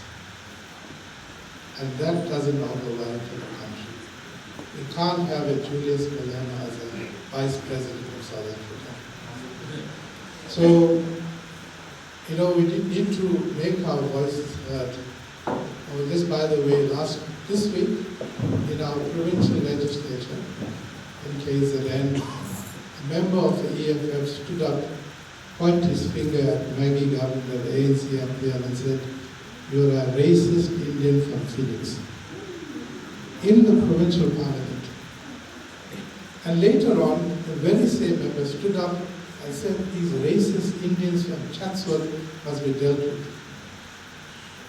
Now, this is the language spoken by a political party, and why I think that we must make sure that SAMRAM plays its role, other organizations play their role, not necessarily take up issues, but bring some great community work. Why we need the powerful voice to make sure that we secure the future of our community, we promote the concept of non-racialism that's entrenched in our constitution, it's in the Freedom Charter, and it's the principle on which the ANC said it lives on. So it's a principle, irrespective of demographic representation, is a principle you adhere to, building a non-racial South Africa. Therefore, the Employment Equity Act doesn't make sense, because there's no congruence between the skills available with the population groups. We have a long way to go to develop skilled people so that we can say that in Etegwedi you are 17% Indian and therefore they only entitled to that percentage. Or in KZN that we are 7%, that is the percentage opportunities available to Indians. Or it is 2% nationally. There is no correlation, no link between that. The Employment Equity Act was intended to transform society from the apartheid past. It was not to entrench racial demographics. I thank you very much.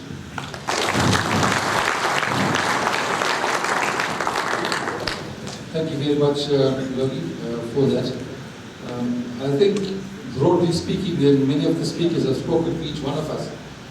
Is there somebody from the youth here that wants to say something? Okay, all right? Okay. No. Come. Right. After Ryan Dash, you need to give us a summary of what's happened. Just before that, we'll have our Pranir come and introduce our speaker from the embassy. And then, of course, Dash will come forward. Thanks a lot. Afternoon, everyone. Firstly, to the organizing committee, the people sitting here, I think you have done a fantastic job in getting people together. It hasn't been over 1 or 2 months, it looks like it's been going on for well over a year. So I think give the guys a round of applause. So I'm not exactly a youth, I know the cutoff is about 35, I'm a little beyond that. But from, my perspective, my dad's a big ANC supporter. Obviously, a little despondent at the moment, given the current political affairs in the country. But from my perspective, I've been fortunate to have experienced the rights, and I say fortunate because you then realize what the country is actually going through, and you realize what the youth have to face. So a lot of us here are on the older side, and we're all here just to make things better for ourselves, but more importantly, it's going to be better for our children. And it's not going to happen if we don't stand together. So we've got 750 votes, 750,000 votes. We can choose to split it amongst people that are essentially going to use your numbers only, or we can choose to have one voice. So we need to speak with one voice. That's a difference. It needs to happen. So we need to make a decision as to who we're going to give those votes to, and we need to make sure that there is one voice. And our demands, we can say demands, it has to be met because we need to make sure that what we want is known to these guys. The other thing is, we need to realize that people are saying is that this is our country as well. We were born here. There's not only heritage from 1860, there's heritage from 400 years ago when you were brought here as slaves. There's also heritage from earlier than that, maybe 1,000 years or so, where there's evidence of temples and the likes. So you are as much as part of this land than anybody else. So you guys need to remember that. From the youth side, we need to get involved. Yes, we need to get involved in politics. We're not getting involved in politics. The guys, the kids have been getting into business, looking at high-end jobs.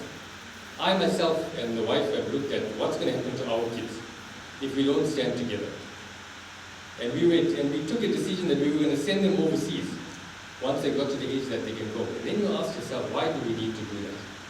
This is our country. They should be studying here, and they should be getting jobs here, and they should be dying here. They don't need to go anywhere else in the world. And like I said before, and I want to scare you guys a little bit, because it seems like every 30 to 35 years, there's a riot. And Indians will be made the scapegoats because we're the softest of all the individuals. But I think after the last set of riots and what we saw at Phoenix and Chatsworth, and being from Pietermaritzburg, we guys had it a bit softer. And the people in Durban really have it a lot more difficult, I'll be honest with you. In terms of job scarcity, not being given services, and not being looked after. But the riots made you make a decision.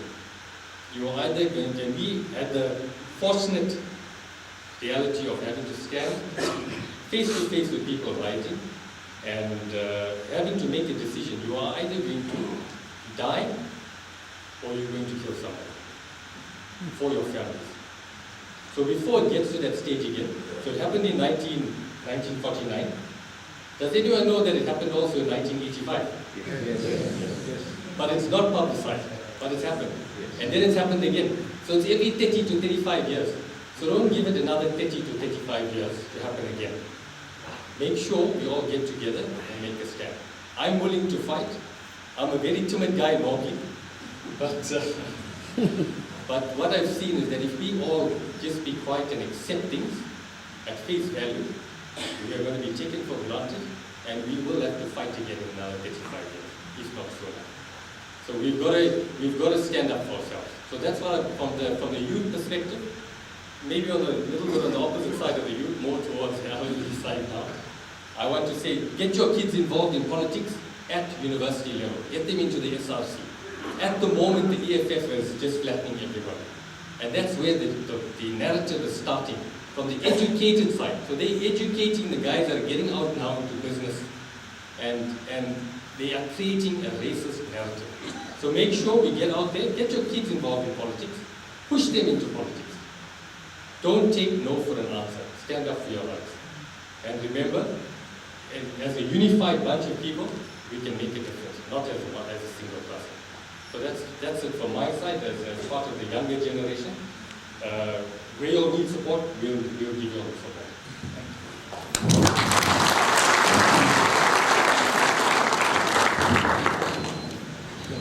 Thanks, Sarai.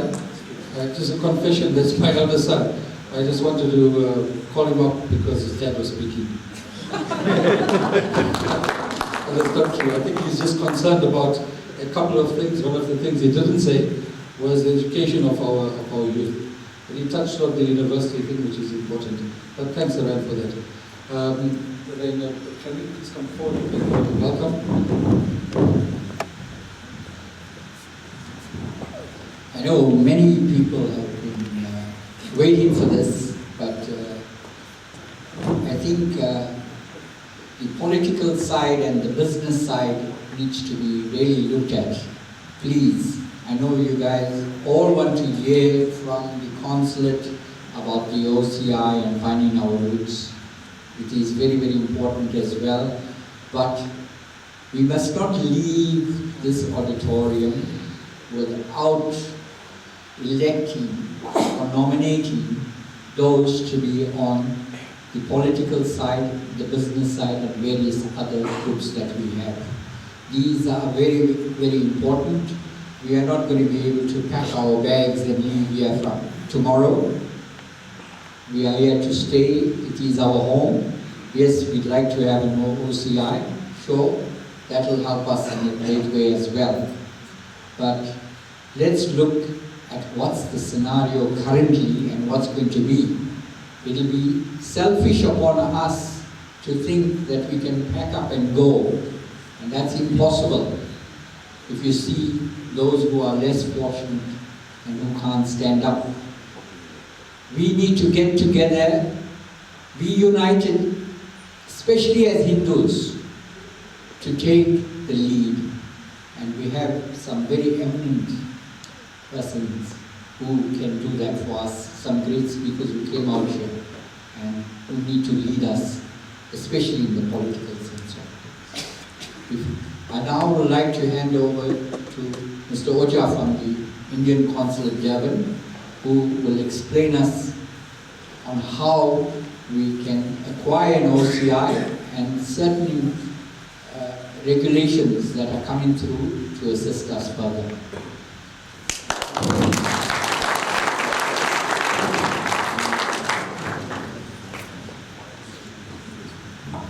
Good morning, everybody.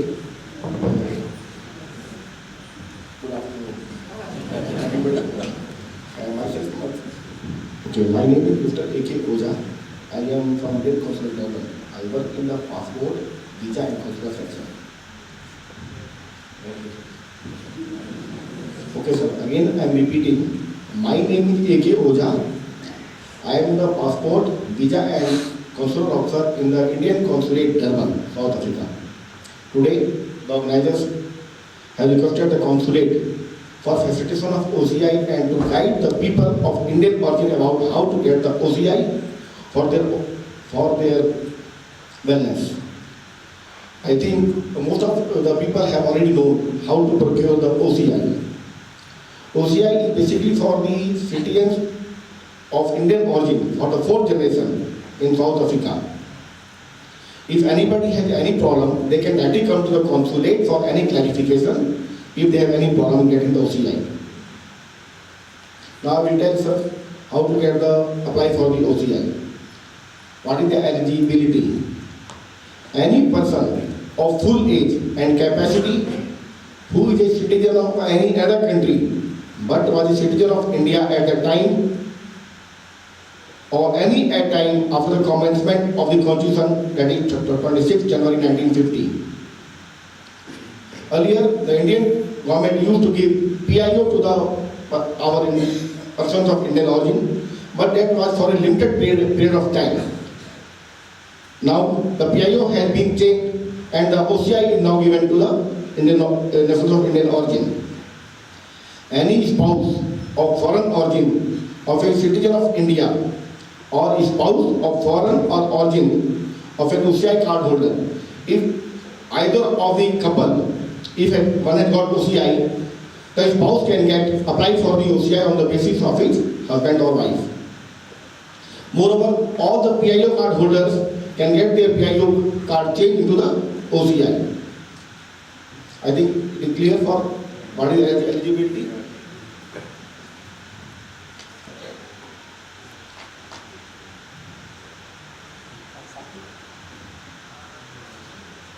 Now, sir, I will tell you, everybody, what are the requirements of the consulate for the OCI. First, we have to fill the online application form along with 2 colored passport size photographs. Unabridged birth certificate of the applicant. That's the most difficult thing to get here. Unabridged birth certificate of parents and grandparents.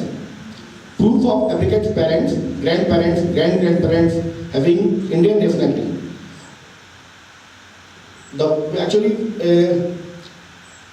We make a chart, list.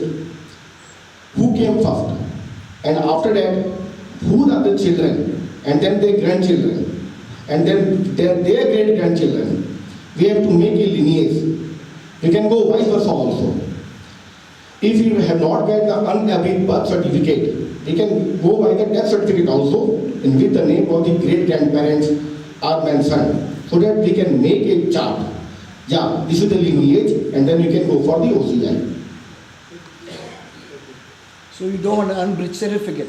No. That's good. If unabridged birth certificate is not available, we are not getting, then the will of the person making mention of the child, that okay, I am his grandparent and he is my child, or the unabridged death certificate mentioning that his father died and he was his heir. We can go by that also. Regarding his spouse, yes sir. You requested the unabridged birth certificate. Yes sir. But we have one that they refused to accept. It's a photocopy of the original. Why is that the rejection of that? Actually, we have to check the original before at a consulate, and then we accept the photocopy only. But that should be checked, because my my grandfather came to South Africa to build houses for the Indians that were offered to stay back here. And when he was going back to India, he was very ill and he died in the ship. Sir, this is I did assist there. Okay, you can come to consulate, then we will check how to help you. Yes, ma'am, please. I've been applying for my OCI for the last 5-6 years, and every time they sent me back for one small thing. Now they want me to have my mother and father's date of birth on my birth certificate. The Home Affairs is not allowing that because my mother and father is deceased. Home Affairs said you can't put deceased parents on a living person's birth certificate. I'm being thrown out 6 times from your embassy. So the problem is causing trouble. But I'm seeing you the first time. I've been here for the last 1.5 years. Yes, I got my finance. I got my finance. Okay, ma'am.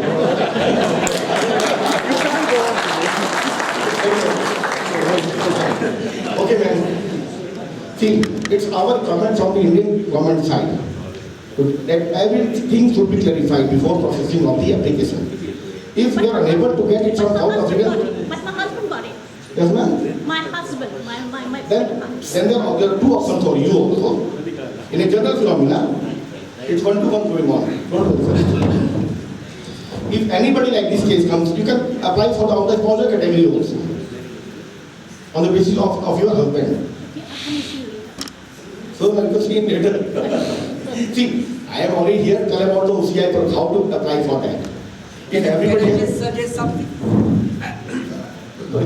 We met for 2 hours at the consulate, and the CG did say the doors are open to everyone, Pranil. If there is a problem, right, you can tell me as well. Okay. No problem. Because they said that the doors are open, which is true, right? the opportunity is there. If we have issues and problems now, going forward, we address it. Madam, there is always an opportunity, and the consulate doors are always open. No, but Pranil, he must give us a set of rules what he's talking about, unbridged certificates and all. He must give it to us. We will get that. Yeah. Okay. You want the rules. Just let's get some order. This is a presentation, and we will allow time for some questions. Let the presentation be over, and then we can take some questions, and then there's some answers. I just want to also remind you that we have set up an office for the OCI, and Pranir will talk about that as well. Okay, finish up. Now again coming to my point regarding OCI. The consulate, the doors of the consulate are always open, and anybody can come to us for the application. Only when we check everything in order, then only we can go for the application now. Also, we have to set our own set of guidelines given by the government of India for the facilitation of the OCI. We have facilitated a lot of people also, about 8,000 people of Durban. We have got the list also, and we strive hard. But sometimes we are also strained. Regarding spousal category, if regarding your case, if any husband or wife has got the OCI, they can also apply on the basis of the spousal category. But there is the one problem. The marriage should be lasted for minimum 2 years, and the OCI is cancelled, automatically cancelled after death or divorce. Marriage certificate, it's okay. Proof of residence. There is one clause: all original documents must have been attested, and we see the self-attested copies also. The documents required vary from case to case. Like Madam, you have to do 6 times you came to the consulate. I am sympathetic with you also, not to worry. Actually, I made a CD for people can write the portal, but since there is no facility, I will give a copy of Mr. Pranil Singh so that you can get a copy and then give to everybody. And I think everybody knows about the family tree. No. Then you have to give a copy, you can check, sir. How? See, I got the value of family tree. Like, okay, I will try to explain. If somebody's great grandfather came by the ship or by the air, he was the original ship list. And then after the original ship list, the name of the father along with the child is number 2. That, okay, the great grandfather name was X and Mr. Y was born out of him. Then after Mr. Y, Mr. Z came into existence on every birth certificate. And then Mr. A out of Mr. Z. Till 4th generation we give the OCI in South Africa. We have also written a letter requesting for this 6th generation, but we have not been given any clearance from the ministry. Though we are trying hard. Payments part, I think most of people will know only how to make the payment at the consulate through electronic fund transfer. For fresh OCI application, it's about 4,135 rands. A little amount. Too much. Too much. It should be free. 4,135. Okay, I will give a copy to the organizing committee. They will circulate to you. And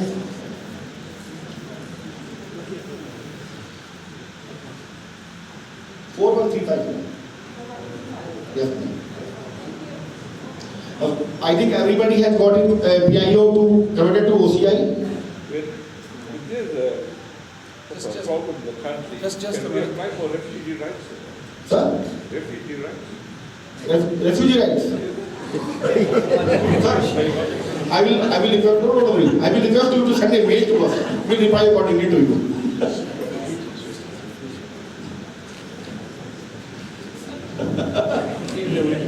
Okay.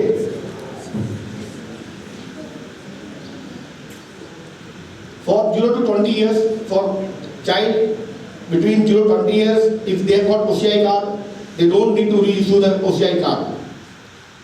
They can travel to our country, India, on the basis of original OCI card and the new passport. If the passport has been changed after 5 years or 10 years in South Africa, new passport, they can upload it on the system and they can go with the new and old passport and the OCI card. But just remember, they have to carry both the new and the old South African passport along with the OCI. For after 20 years, they have to get a new OCI card once they require a new passport. When 50 years or above, reissue of card is not required because they become mature. Only new passport dates and new photo have to be uploaded on the system. Now, if one person gets OCI card, they feel that they go and do anything on their own at India. But there are certain rules and regulations also. If any stage it is found that registration as an OCI was obtained by means of fraud, fake representation or concealment of any material fact, or they show this affection towards the Indian Constitution, the registration of the such person gets automatically cancelled. A lot of cases have come to us also when we have cancelled about 7 to 8 OCI in this country, Durban, South Africa. People have got their OCI and they did some activities inimical to our constitution and they cancelled the OCI. And then when they went to India, they were sent back. Now, the most important thing, what are the benefits of OCI? OCI is just like a lifelong visa. They don't have to apply for visa anytime you want to go to India. You can stay up for unlimited time and unlimited period and get multiple entries also. You can go there at your own means and fancies. You can purchase, invest on residential property and can hold investments. The children of the OCI card holders, they get education at par as an NRF student. You can engage yourself in private sector business, hold business accounts and conduct business as par as our Indian listeners.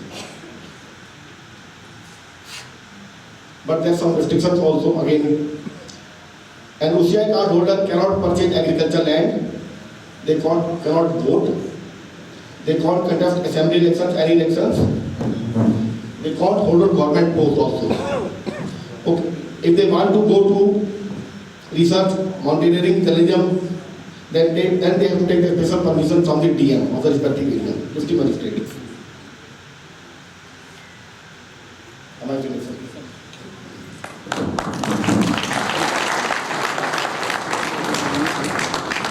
Mr. Oja is going to stand next to me. We'll take some questions for about 10 minutes only. As I've indicated, we do have a committee already set up to deal with this. And I'm sure through Mr. Oja's office and the committee, most of your queries can be answered. So there's a hand up there. I'll take that one first. You can speak from there.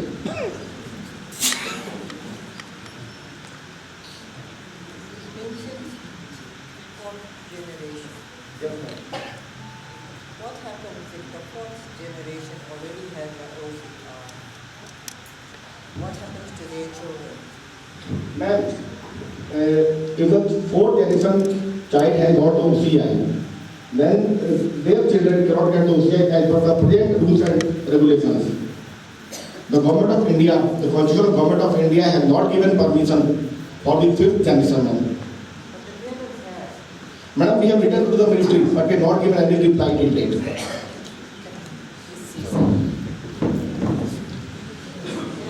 Okay, can you just say something on that?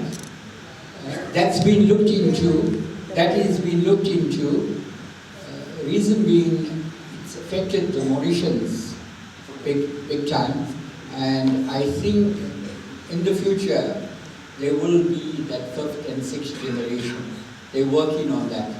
The calls are out there and they are hearing us, which is good. We just need to be a bit patient on that, and it will be. And may I say that if we all have issues which are far and beyond, the consulate is open for you all to come to go through. If you have a problem, I think most of you all have my number, and I will seriously take it up with them, because they explicitly said they are open to assist everyone. I can ask a question. Just take the question there.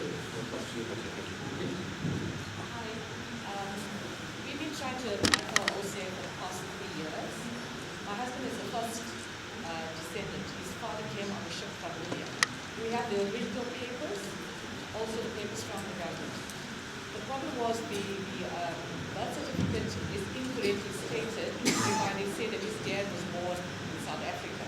Obviously, he came with his parents, who was part of the slave trade, and he was a year old when he got here. The problem is that the government or the Home Affairs have put on that his father has arrived, was born in South Africa, which is incorrect. And we've taken these papers through to the consulate as well. They cannot help us. At the moment, the unabridged certification process is like a ping-pong mission for us, because obviously the Home Affairs can't supply us with the right documents. It takes forever. My mom, who is 75 years old, they can't even provide us with her unabridged birth certificate. So the OCI requires these documents. Our Home Affairs cannot give it to us.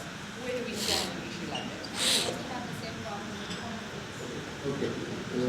That's one. The next question. Yeah. So I just want to say thank you to the consultant for coming and addressing us. My main concern is that the service at the Indian consulate in Durban, Kingston, is pathetic. We have a lot of old people here who don't understand the system. I think it should be common courtesy. I frequented that place many, many times, and the guys are not doing any work, and they will make our old people wait for hours and hours and hours. What are you doing to improve the service there? It appears it's worse than our Home Affairs. Please, sir.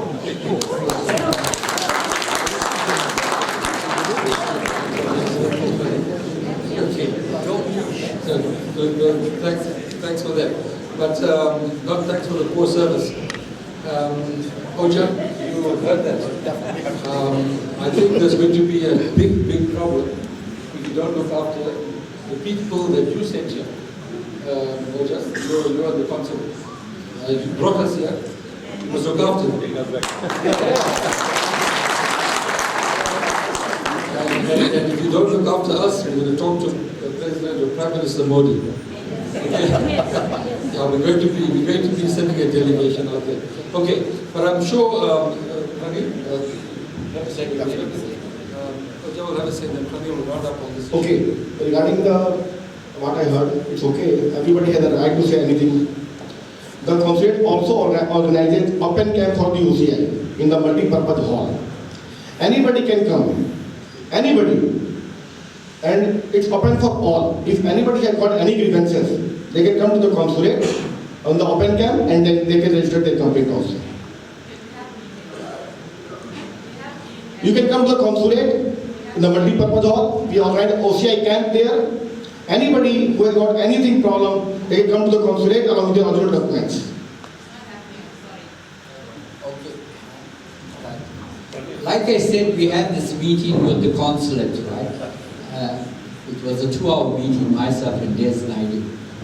And to our surprise, we were kept there for 2 hours on many issues, OCI being the main. Like Mr. Oja said, we hold him to it and we hold the consulate to it. That they're going to address our issues, right? I think he can have several seminars out there, invite as many as can fit in the auditorium, and let's address these issues directly. I can tell you now, we wouldn't allow for our people to be abused in any way. Thank you. Okay? I'm a fighter in that way. Therefore, I was called for a 2-hour meeting because I wasn't liked. I said it openly. So I think now the opportunity is there.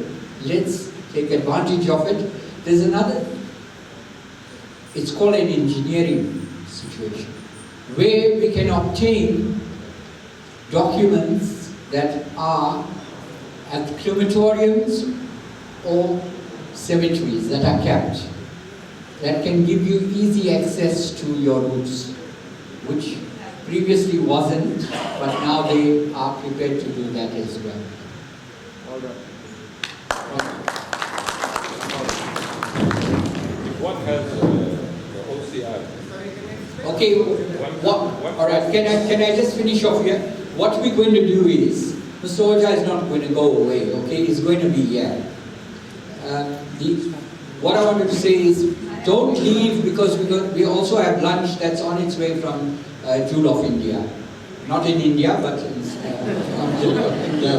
Okay? Let me hand you over to Okay, thanks, Pranil. Thank you for the discussion and the input. Oja, you've listened very carefully.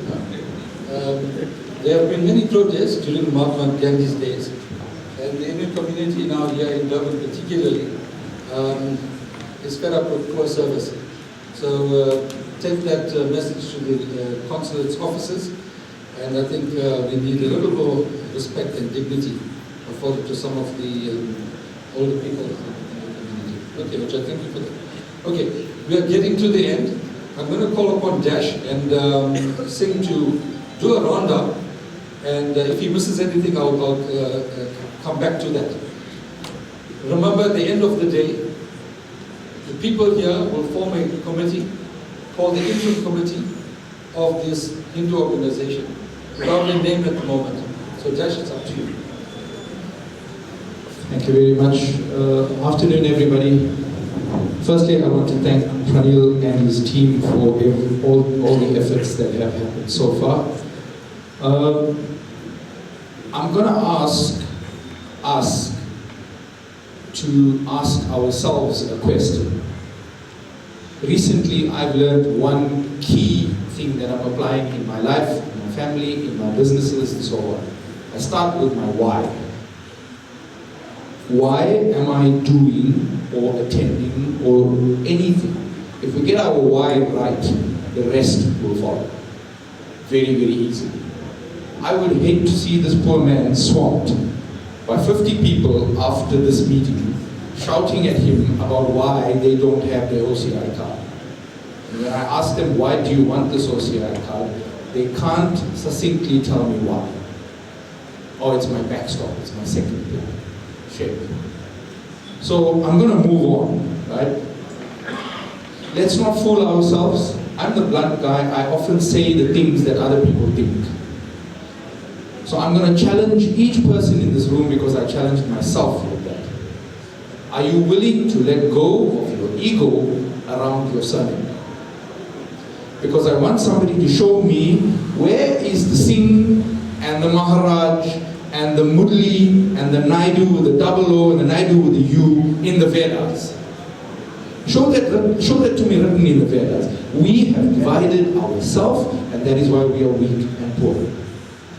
It's something that irks me on a regular basis.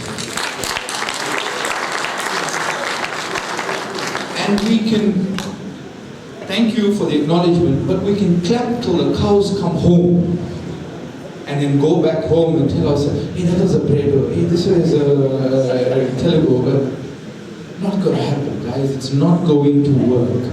The future involves change, and we inculcate that change from ourselves, in our own thinking, and that thinking will move forward to our family and our children and everybody around us. What did Gandhiji say? Be that change we want to see in the world. Are we ready to let go of ourselves, or are we still going to cling on to that? So I'm going to move on here very, very quickly. We've heard earlier on, and people alluded to the success of the Jewish and the Muslim communities. And I say, please don't hate them, learn from them. And they got two things right. And Pranil has started us on a journey on the first aspect. The first aspect is the unity. Yes, they fight amongst themselves behind closed doors, I know about it, but they got their outer unity sorted, number one.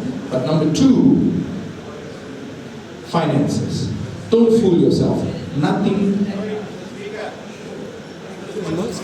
Alright, then can somebody help us and just go there and ask them to help with some decorum? Yeah, I'm going to help now. So guys, please at the back, can somebody just go out there and ask them to have a little bit of respect?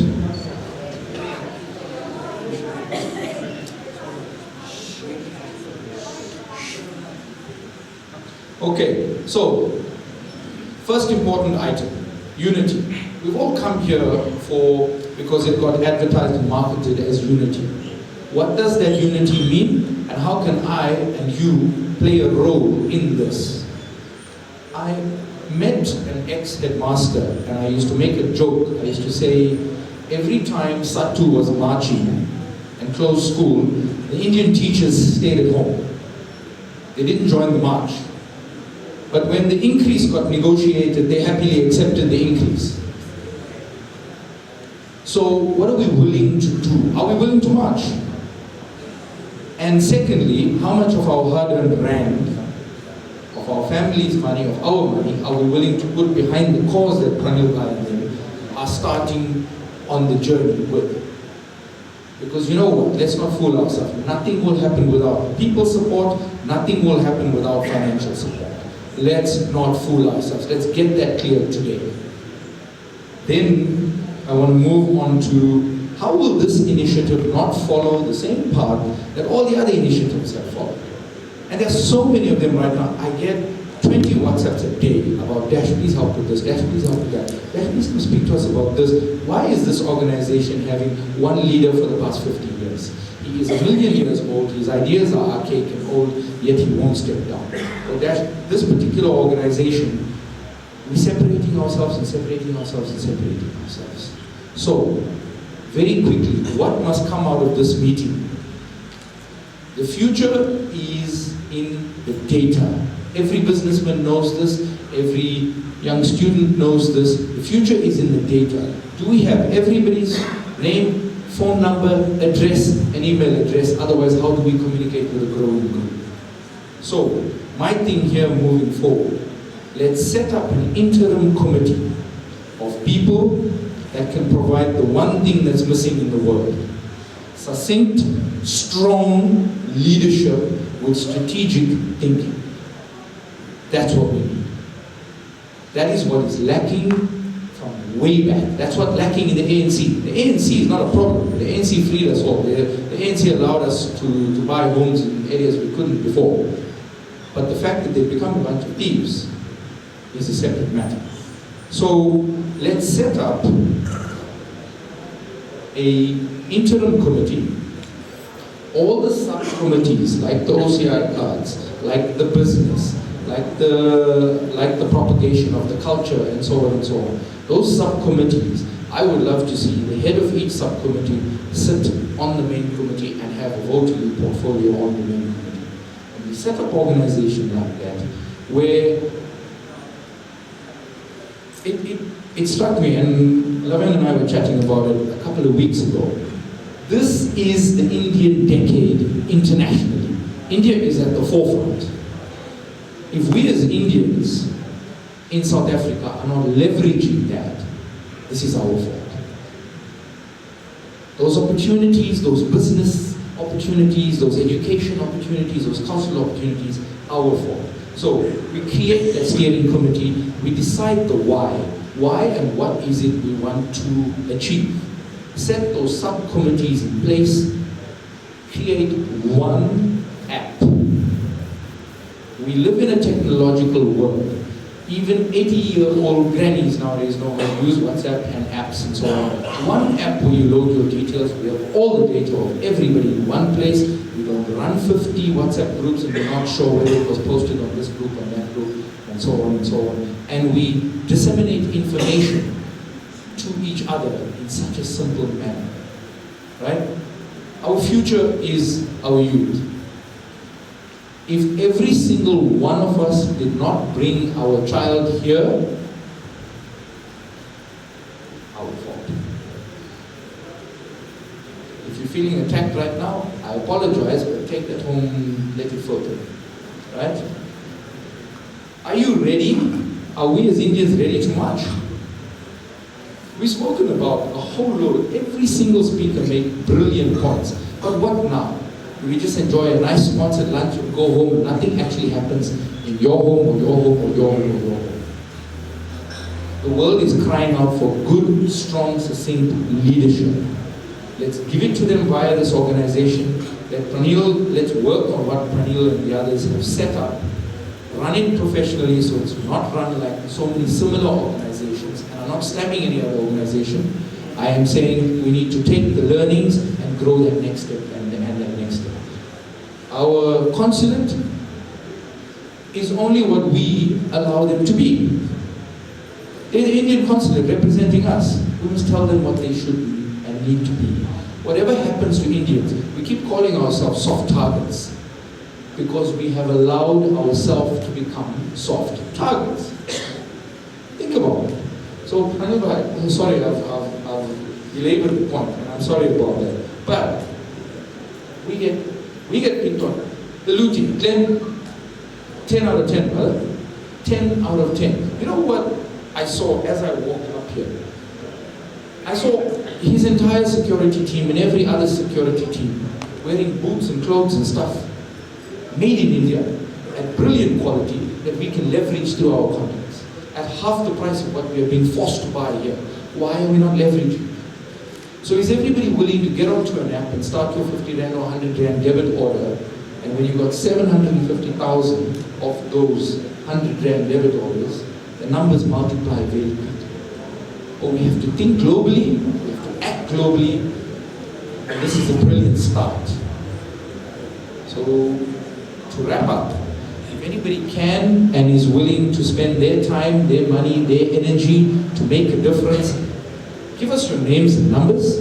Let's create those subcommittees, let's create those forums, decide what is the strategic way forward, decide how in a democratic manner we are going to run.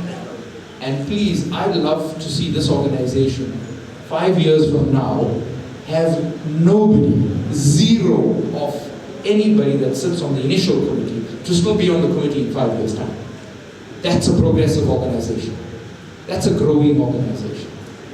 I'd love to see that. Sorry if I haven't wrapped up the way you wanted me to, sir, but I'm just speaking from the heart. I wasn't prepared for this, but I would love to see us lead with business, lead with politics, because those are the two change drivers in the world. If you don't have the money, and if you don't have the political strength, we can sing as many mantras as we want. It's not going to make any change.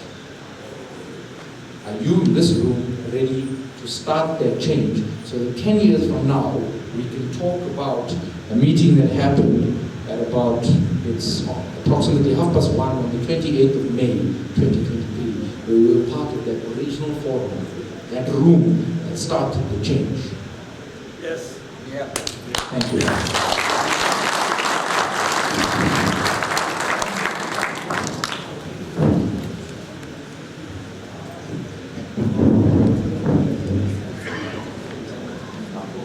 Thanks, Dash. Thank you for rounding up.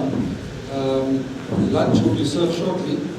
But before we do that and before we get to the vote of thanks, I think it's appropriate that we get the, not the election, but appointments of people to the steering committee. Yeah. So first what we will do is that, put your hands up, volunteer, and I don't think it should be more than 30 people at this time. So let's start on the left-hand side.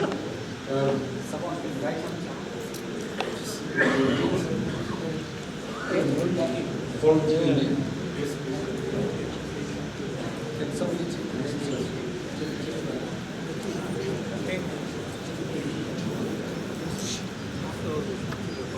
That's what you're doing, you're writing the name of the book. Okay, fine. Okay. Name shall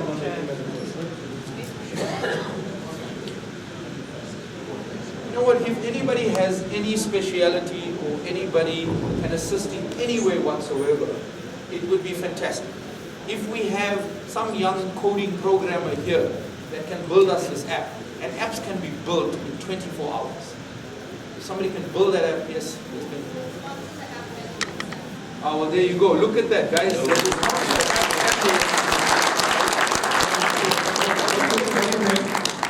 Let me get your name.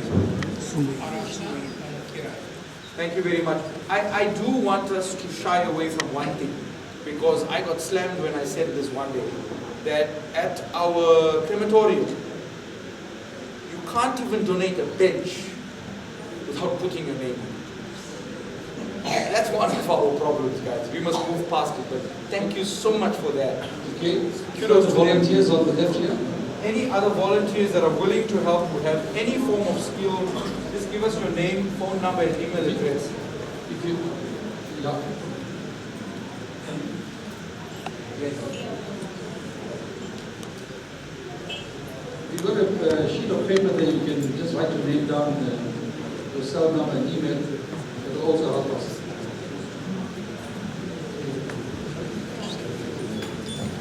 But just put up your hands and we have the numbers of the phone report. All those volunteers, please on this side now. I'm exhausted there on the left. On this side. Security guard, security officer, the big guys that look after us. And then is that a hand up to volunteer? Sam, you volunteer in sports? Okay, your name there, please. Yeah. My name is Glenn Naidu. Yeah. Okay. And thanks, Glenn. And safe up there. Yourself? Pravesh. Surname Pravesh? Sukraj. Pravesh Sukraj. Right? Dash, are you writing? Yeah. You know what I think this is, it's not going to work. Anybody who can and wants to help, if we can just meet in this corner quickly. Yeah, but they must come forward because we have to see them, because they represent you. Okay, please come forward. Come forward. You know what? I'd love people that can also give me what's their field of expertise, how do you add value. We would love that. Okay, come forward on that side. What's your name? Guys, sorry. You have to. A question? Oh, okay.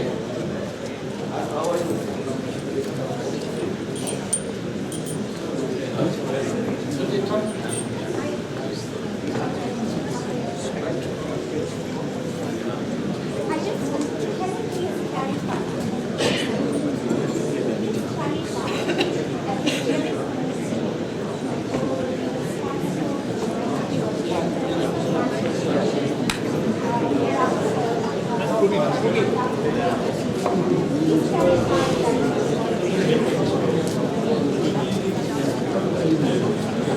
I think the question was, what's the role of the steering committee?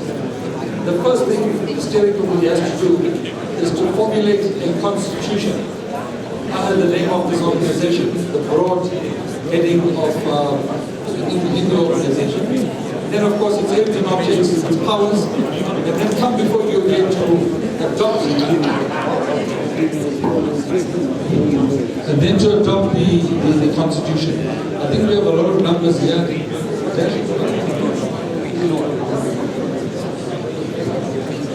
Okay, can you come forward? Come forward, please. Please come forward.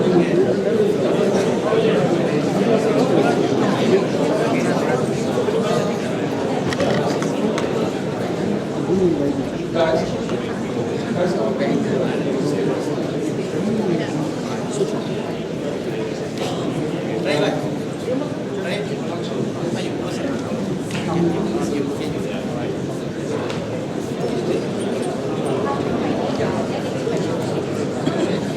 Come on, please.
Once you've given your names, don't leave the table here.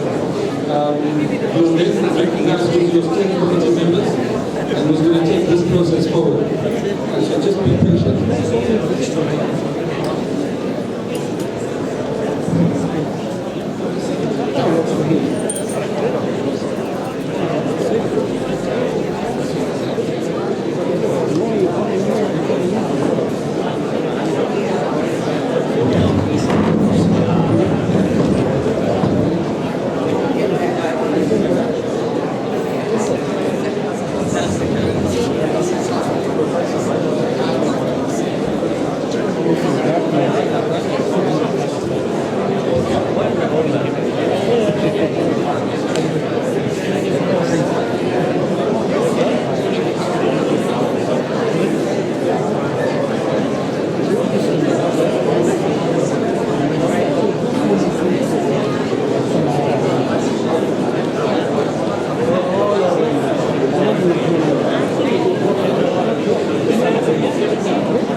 Sorry for those who are really hungry. Those who are really hungry, some tea and coffee served in the back. And if you can't stand up anymore, there's some food available. But we do apologize, the lunch is a bit late. It's coming from the Jew of India, and it should be a mistake.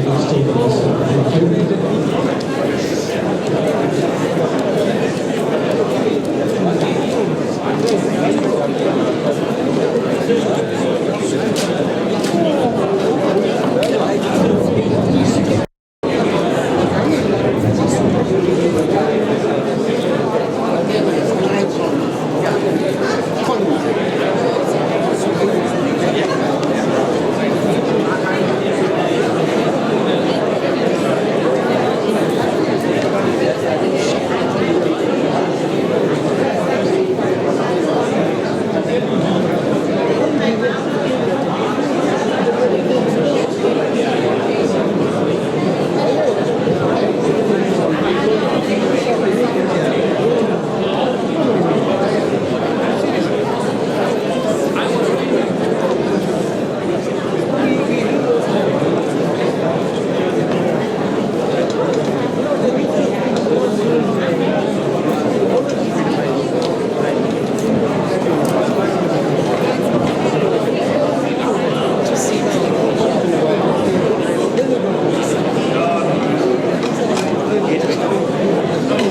Rajini.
Let's get some order, and then we can...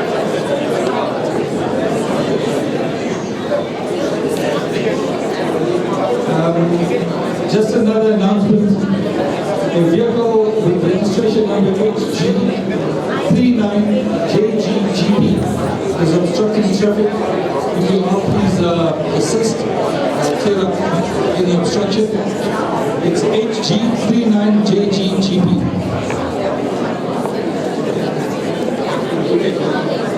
We call the names. Mervyn ready?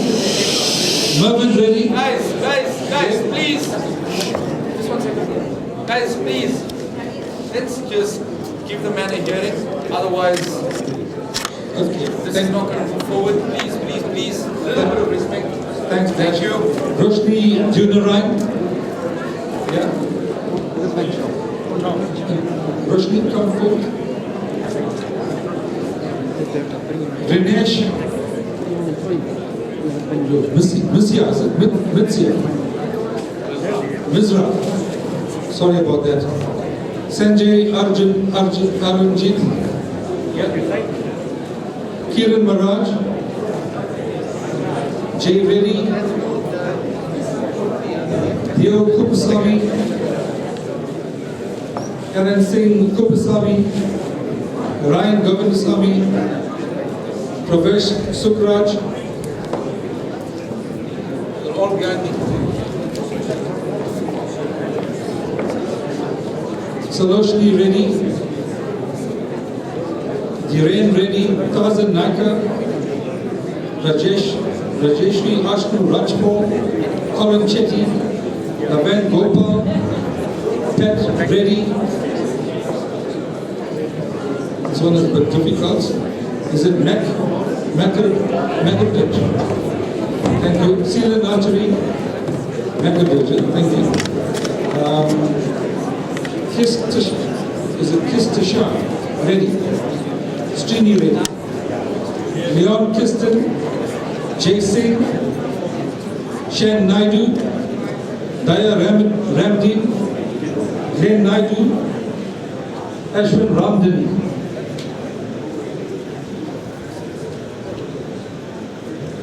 Advocate Bridgeraj, Vishnu Vadivelu, Professor Irene Maharaj, Paras, is it Fulcha, G. Reddy Sam, Meena Motila, Dr. Shamain Kuber, Dr. R. Singh, Dr. N.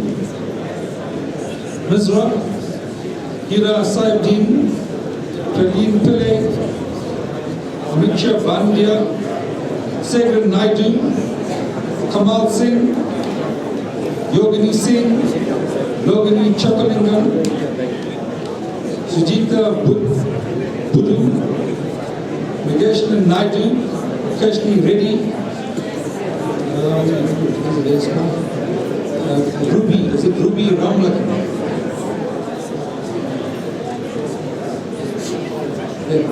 Ashika Lakshminarayan, Srini Reddy, Rajesh Singh, Amisha Sunarayan, Shahida Gandhidin, I think it is. And then there's another one here, is Prita Fakir. I hope I've got all the names right. We've got more than 30 people who have volunteered.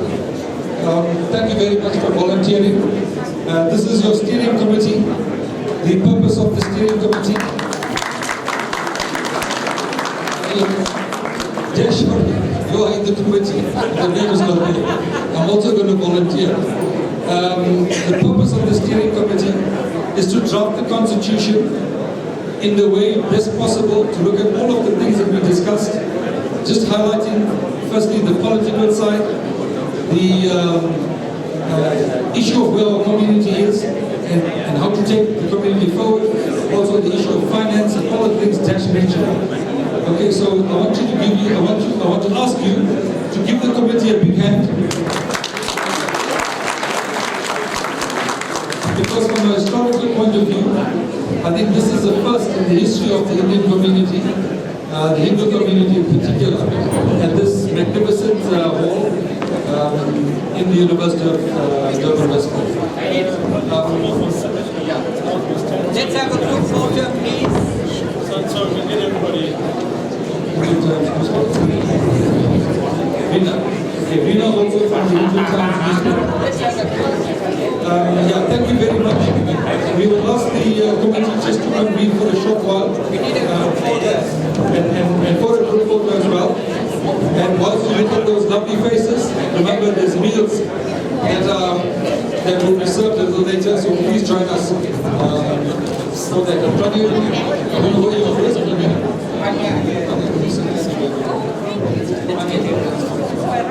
Okay, we're going to get everyone for a group photo.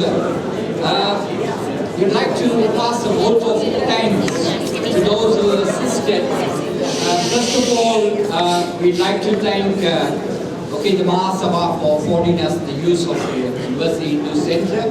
As you see, the University Hindu Center needs a lot of maintaining, and I think we as also a committee will see how we can look at that, and we'll try and push for this to be our base in some way, because this was to be the base when it was built. And we'd like to thank the Tamil Business Warriors for giving us the support as well. The South African Hindu Mahasabha, like I said, for the venue. June of India for cooking the lovely biryani that should be here shortly.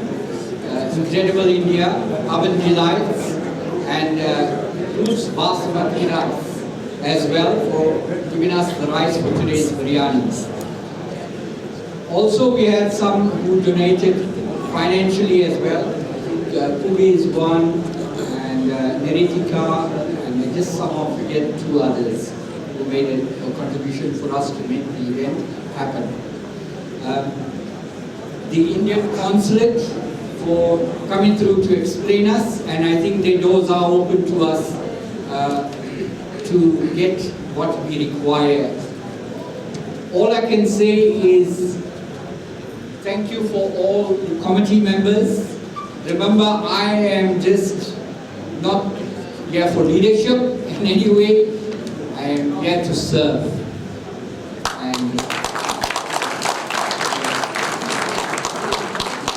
And I'd like to thank Guru Jagi Pillai, who has been a real guru to me as well. Des Naidu for assisting. Pubi Govindsamy for coming through and coordinating with us, being with us.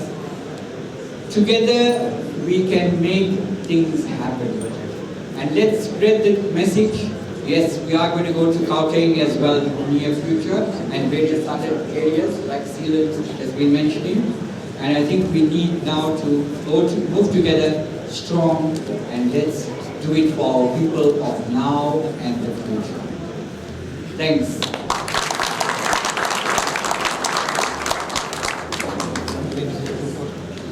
Group photo, who is going to take it out for us? Let me take it. But you would be in the photo, in the Photoshop yourself. You don't need me in your picture.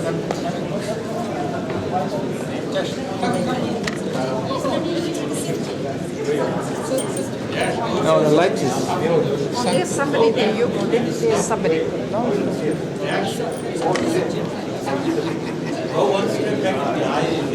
Yeah. Yeah, correct.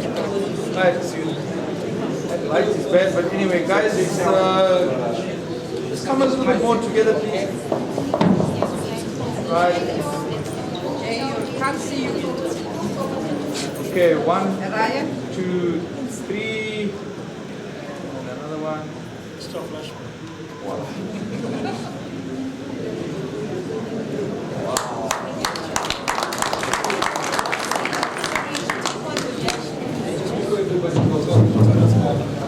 No.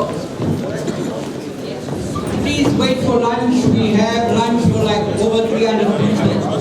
Please don't leave. You may be lucky to have a takeaway as well.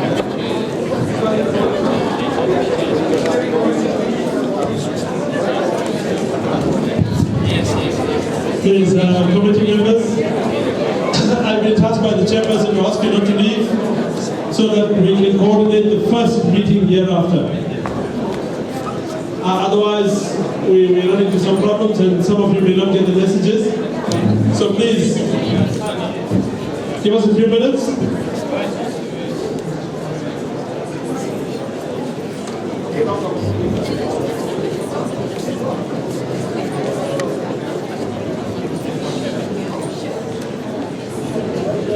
So let's get by consensus. Meetings will take place on a weekend, preferably a Sunday. Is that okay? Saturday or Sunday? I was just about to say the ladies have spoken, we shouldn't go against that. We'll change the date.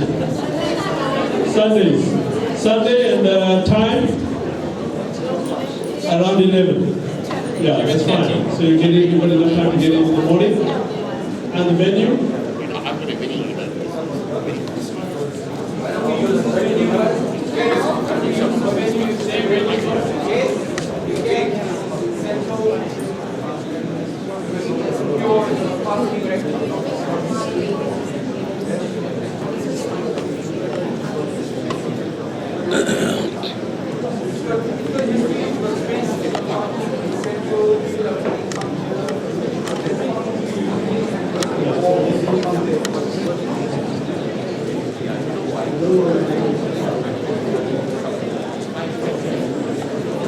Right, so I'm the spokesperson for Bhuvi.